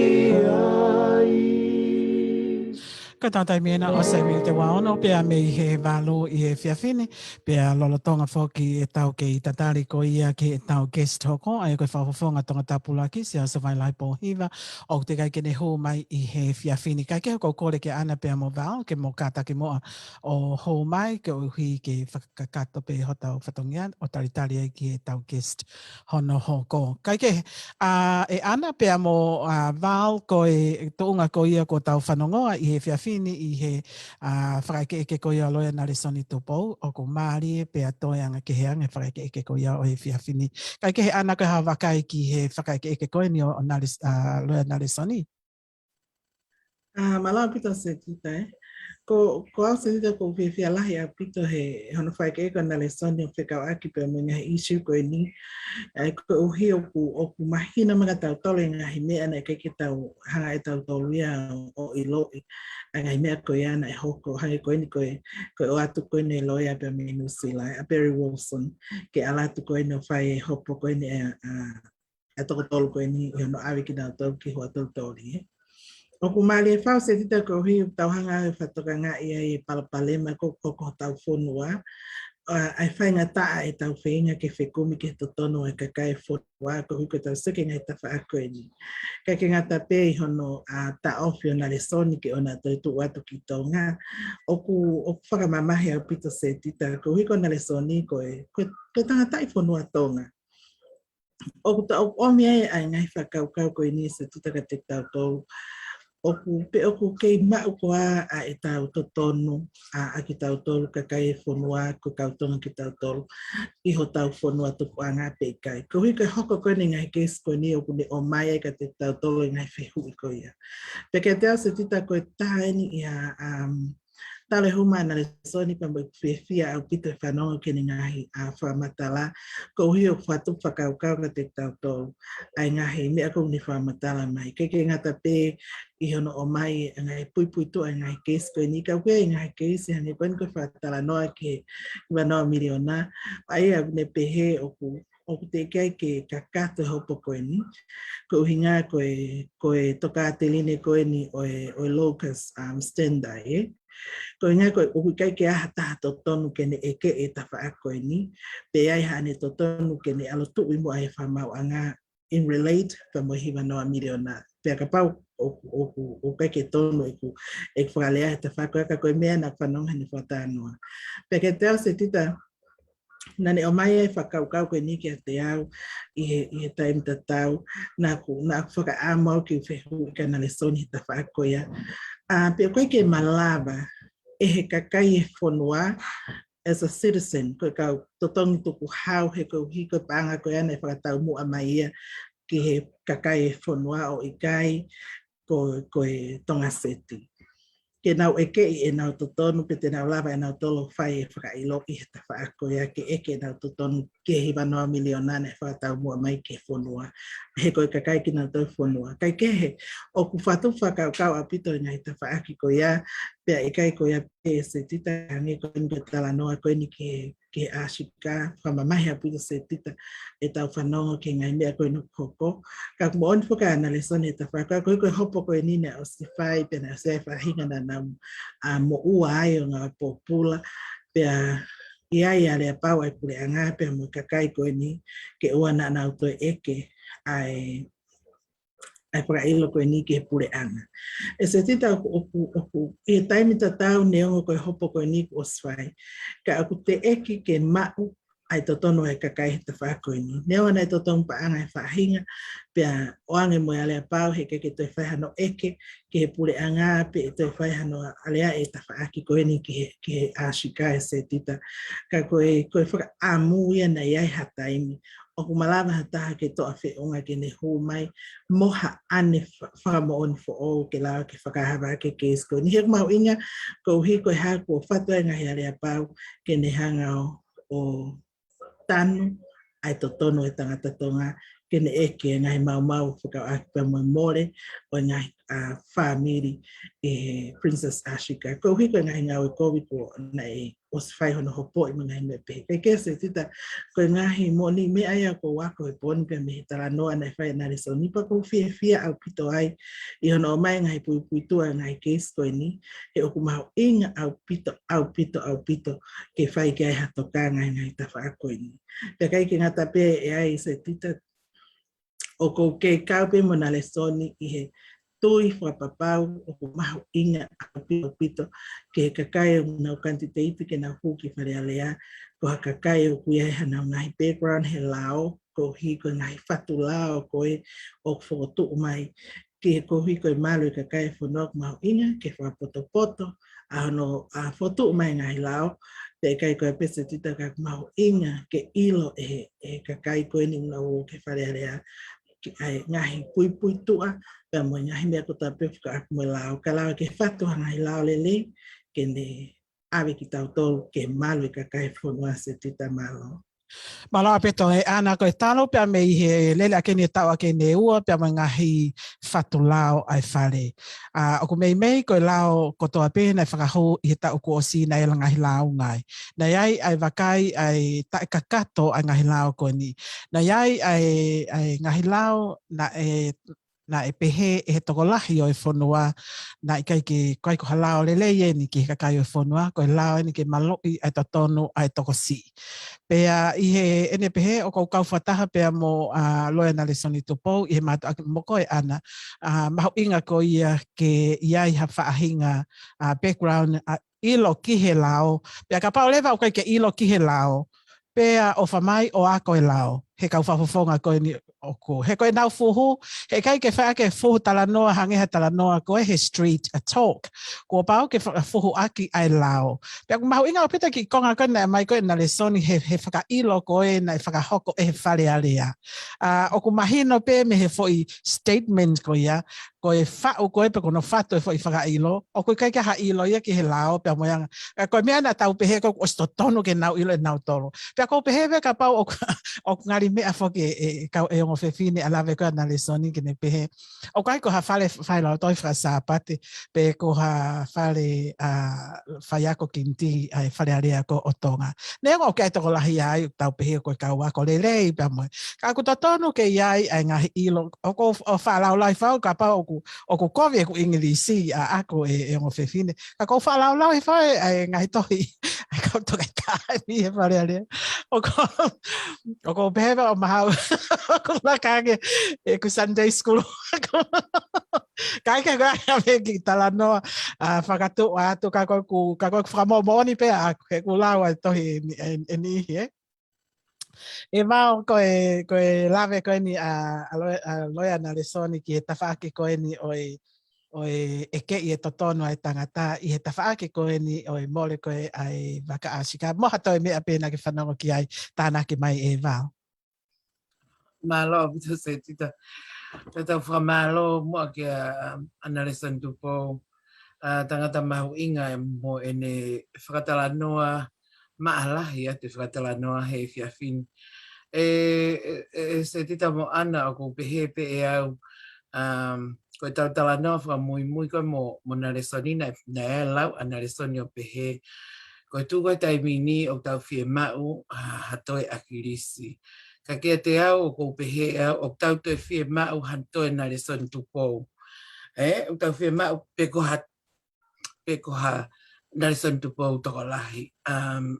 O ku fuu whie mau a pito ia he kakai ko ni ko ko na fili ke whare area pe hangai ko lau se tita ka pau o kai ke ia ha o ilo ke lao pe na ke ako ke lao pe aku mau inga au pito ke alo whai ho whatongia ke mahino ko ngā ue ia o ke whai o ke tokoni ki hono whau e lao e whanua pe ke alo ako ha mea kou whai ke tala noa ke sio ke ngai engkolo ma me te lava tokoni he kui kai ko lava pe o tala noa maari e pe ko lava o whawhikiki ai ha ko ni ai me aku lelei ke mau hatoko taha o ku whiri i he te whiri atu ko ni o ku pehe o mau inga au pito ke mau ha kauloea pe ko hakakai ilo ke lao ko tau sia ko whaka ofa ko e kakai hange ko whakatala noa kan ke ashika mo nau ngahi totonu mai ngahi mea ko ia. Ka pau na e matiketika nai pe mateu nai ke nau ilo he kau whafofonga mo i kakai pe ko nau ngau he pure anga na i koutuhi na kai ke au na kai ke au e tuunga ke tuunga whakaofa pe. Kai ke ngata pe whakaofa e ngahi whamiri kon ko more atu ai ho nau ngahi ku whikau aki kai toi kai toi whakaofa ngai tau sio he kai ke te aha nau to tonu anau to ke nau te whoki atu o whai hano hopoi i hato e taimi he ko tātā puni i ho nau ngutu aki e nau ngahi tohi ko na ko nau whakamooni ki ai. Fu whakaofa au pito se titaka ku kai kehe ko no mahu inga ia ngahi tala noa ko ni o tau whai mo haua taha to tonu me he na kau ia e ne ilo to tonu ki ai. Ke hao tuku mai ke tau whanonga ki ai, ke ne wei ki tau tolu ke tau whakakau i taimi ko ni o e whili. Oku hakani, oku tau whakakau ma upe, ko e tau kakai ko ni oku tau tui tatau, pe a tau teke a whengavi sone tatau mo hafua, oku mahu inga ke tau ave kakai rerei, ka aku toi mahu inga ange ke tau ave hataha tonu. O sai pepe a lelei pe me lelei pe a kakai kotoa ka aku mahu inga ke tau ave a kakai to tonu ke na wonga aue i he feitu to tonu. He kuhange kona ko mo lau, he kai ke tau o atu, ha whai tau whai lau tohi swasa apate ke alu o tangutu mai i he whare whaulao ko e whaulao. He kai ke tau o atu hata whai ako kinti, ke alu atu ke whare whaulao o whaulao. He kai ke tau tui tatou e fua o ne ngā ue ki he job description ko o to tonu ko ke iai. Ke iai e ne ilo mo e ne tau kei kai pehe ke ne lava o fua whatongia lelei mai to inga ko ne kakai.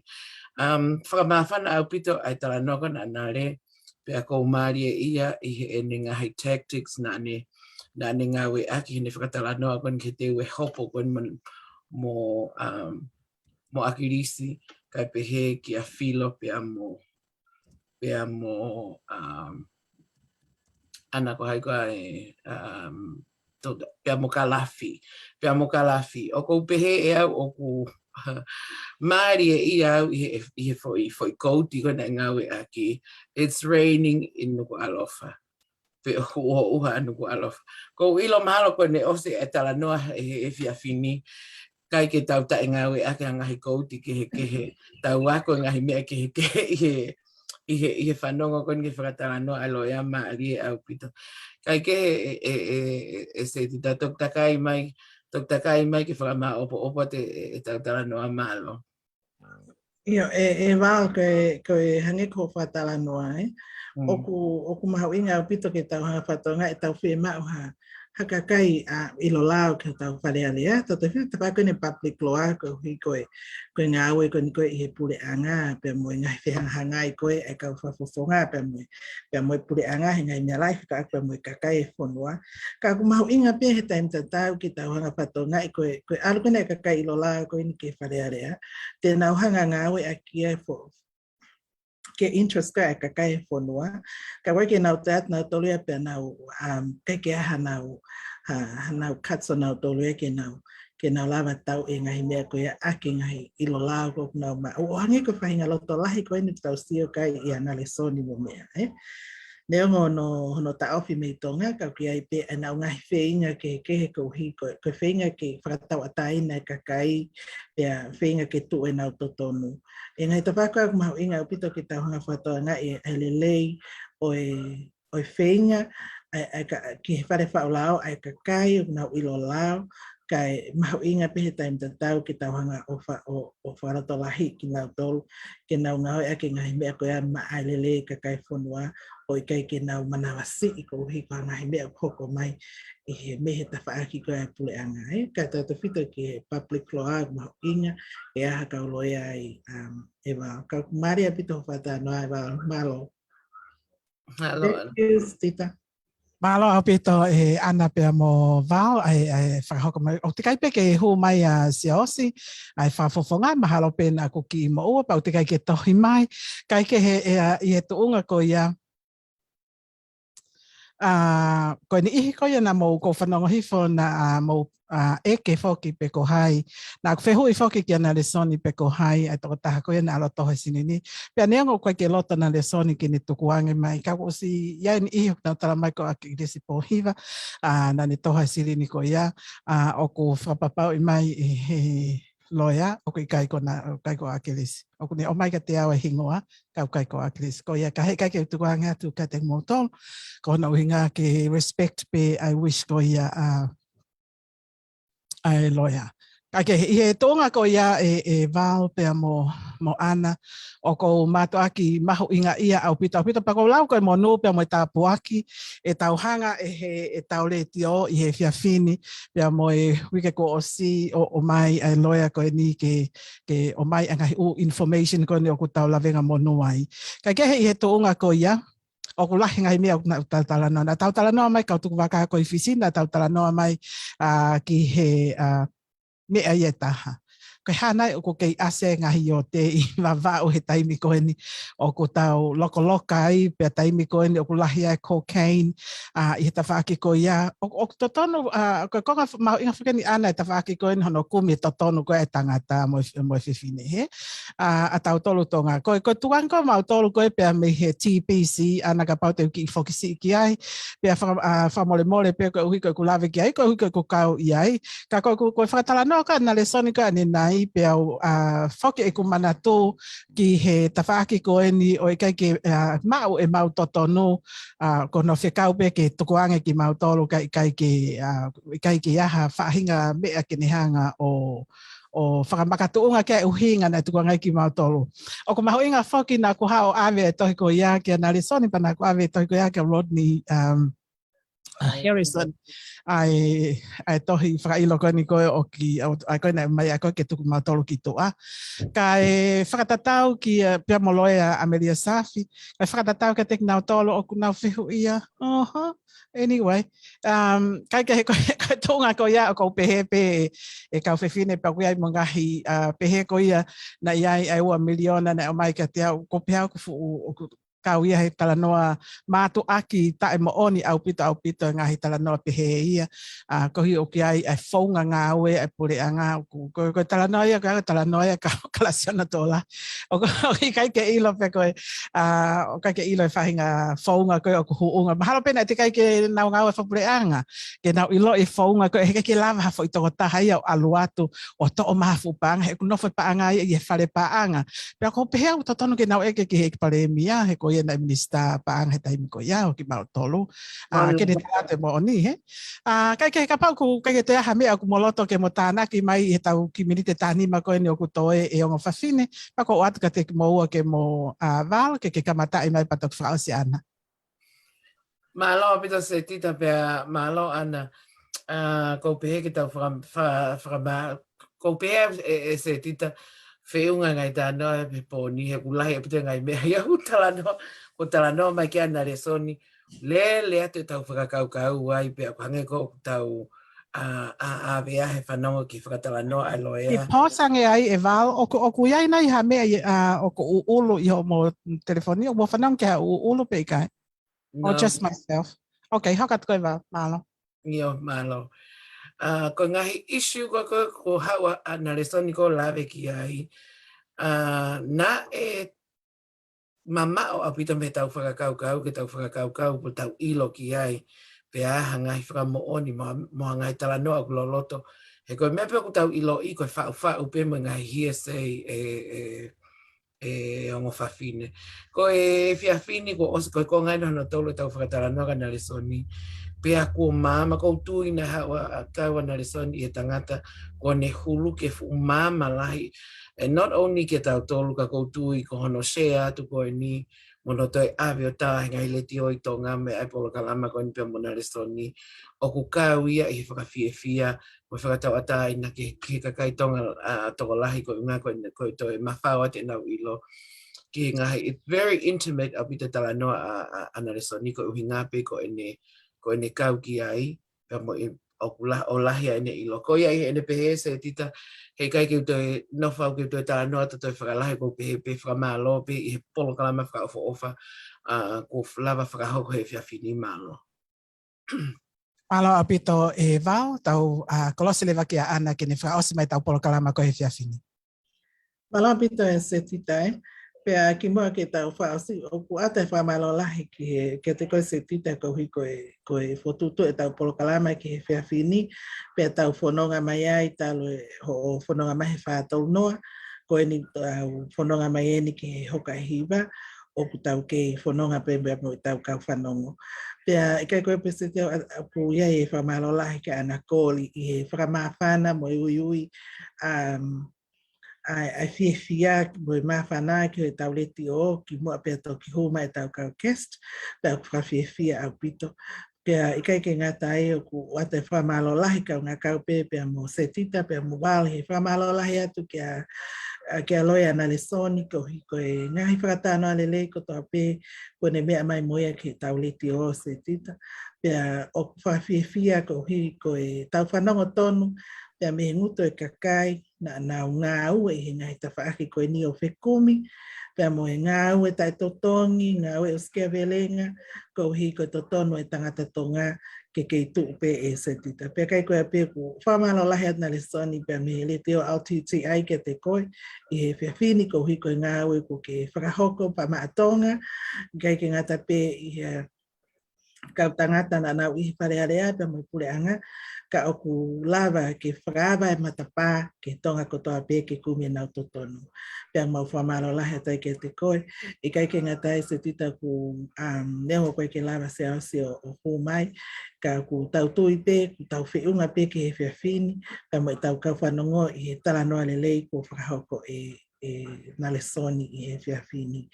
Pea koe u ata e whamaro lahi, pea me le teo LTTI e se tita, kia te nau tau ko tape kau whanongo mo mea mai, ke tau whanongo ke ngai mo ni mea na e oku awe takai holo heo pe, kau ki kai ke mau hono totonu. Pea koe le teo LTTI, te ke mau me ai, ai ngahi tala noa le le, ngai whakatala noa mahu inga, o whikau aki pe mo tau whonua, pe kai ke ngatai kwa e whahinga nau tohima tala mai, o ku totonu ke o te tau kau noa ki tonga. Ka kouhi ko e tau ke i hoko ko e tangatai whonua tonga, nea mo e tau whakapaia he otu muri, pea ku hinga e ke i float e whonua, ko hui ko ngahi tokoni pa mei muri, ko i au ke ia e mau totonu o whatatau ke koni stutone, ke mau tala noa, pe te mau tohi, pe te mau pulusi hamea, o anga hu mau loto, i hanga hi whitu neo, pe ko whenga hi whitu mau whapaia e ka kouhi ko mau tonga, o malawai ke mau tala noa atu i he pewhini, ai ke te ko to ape pea o kai ko no ngata ai te tau hoko at mo tolu i hano whekumi ki he mo oni pe mo to tonu ai tangata tonga i ho tau whonua. O whalai ke te mo tolu pea malo apito se tita e tau whanonga mai he whiawhini ko ngu tau au mai ke tau mui tau ngā we pa malo ke tā ko to ape mo o whalai atu pea me au titi ai ke te mo tolu malo au pito.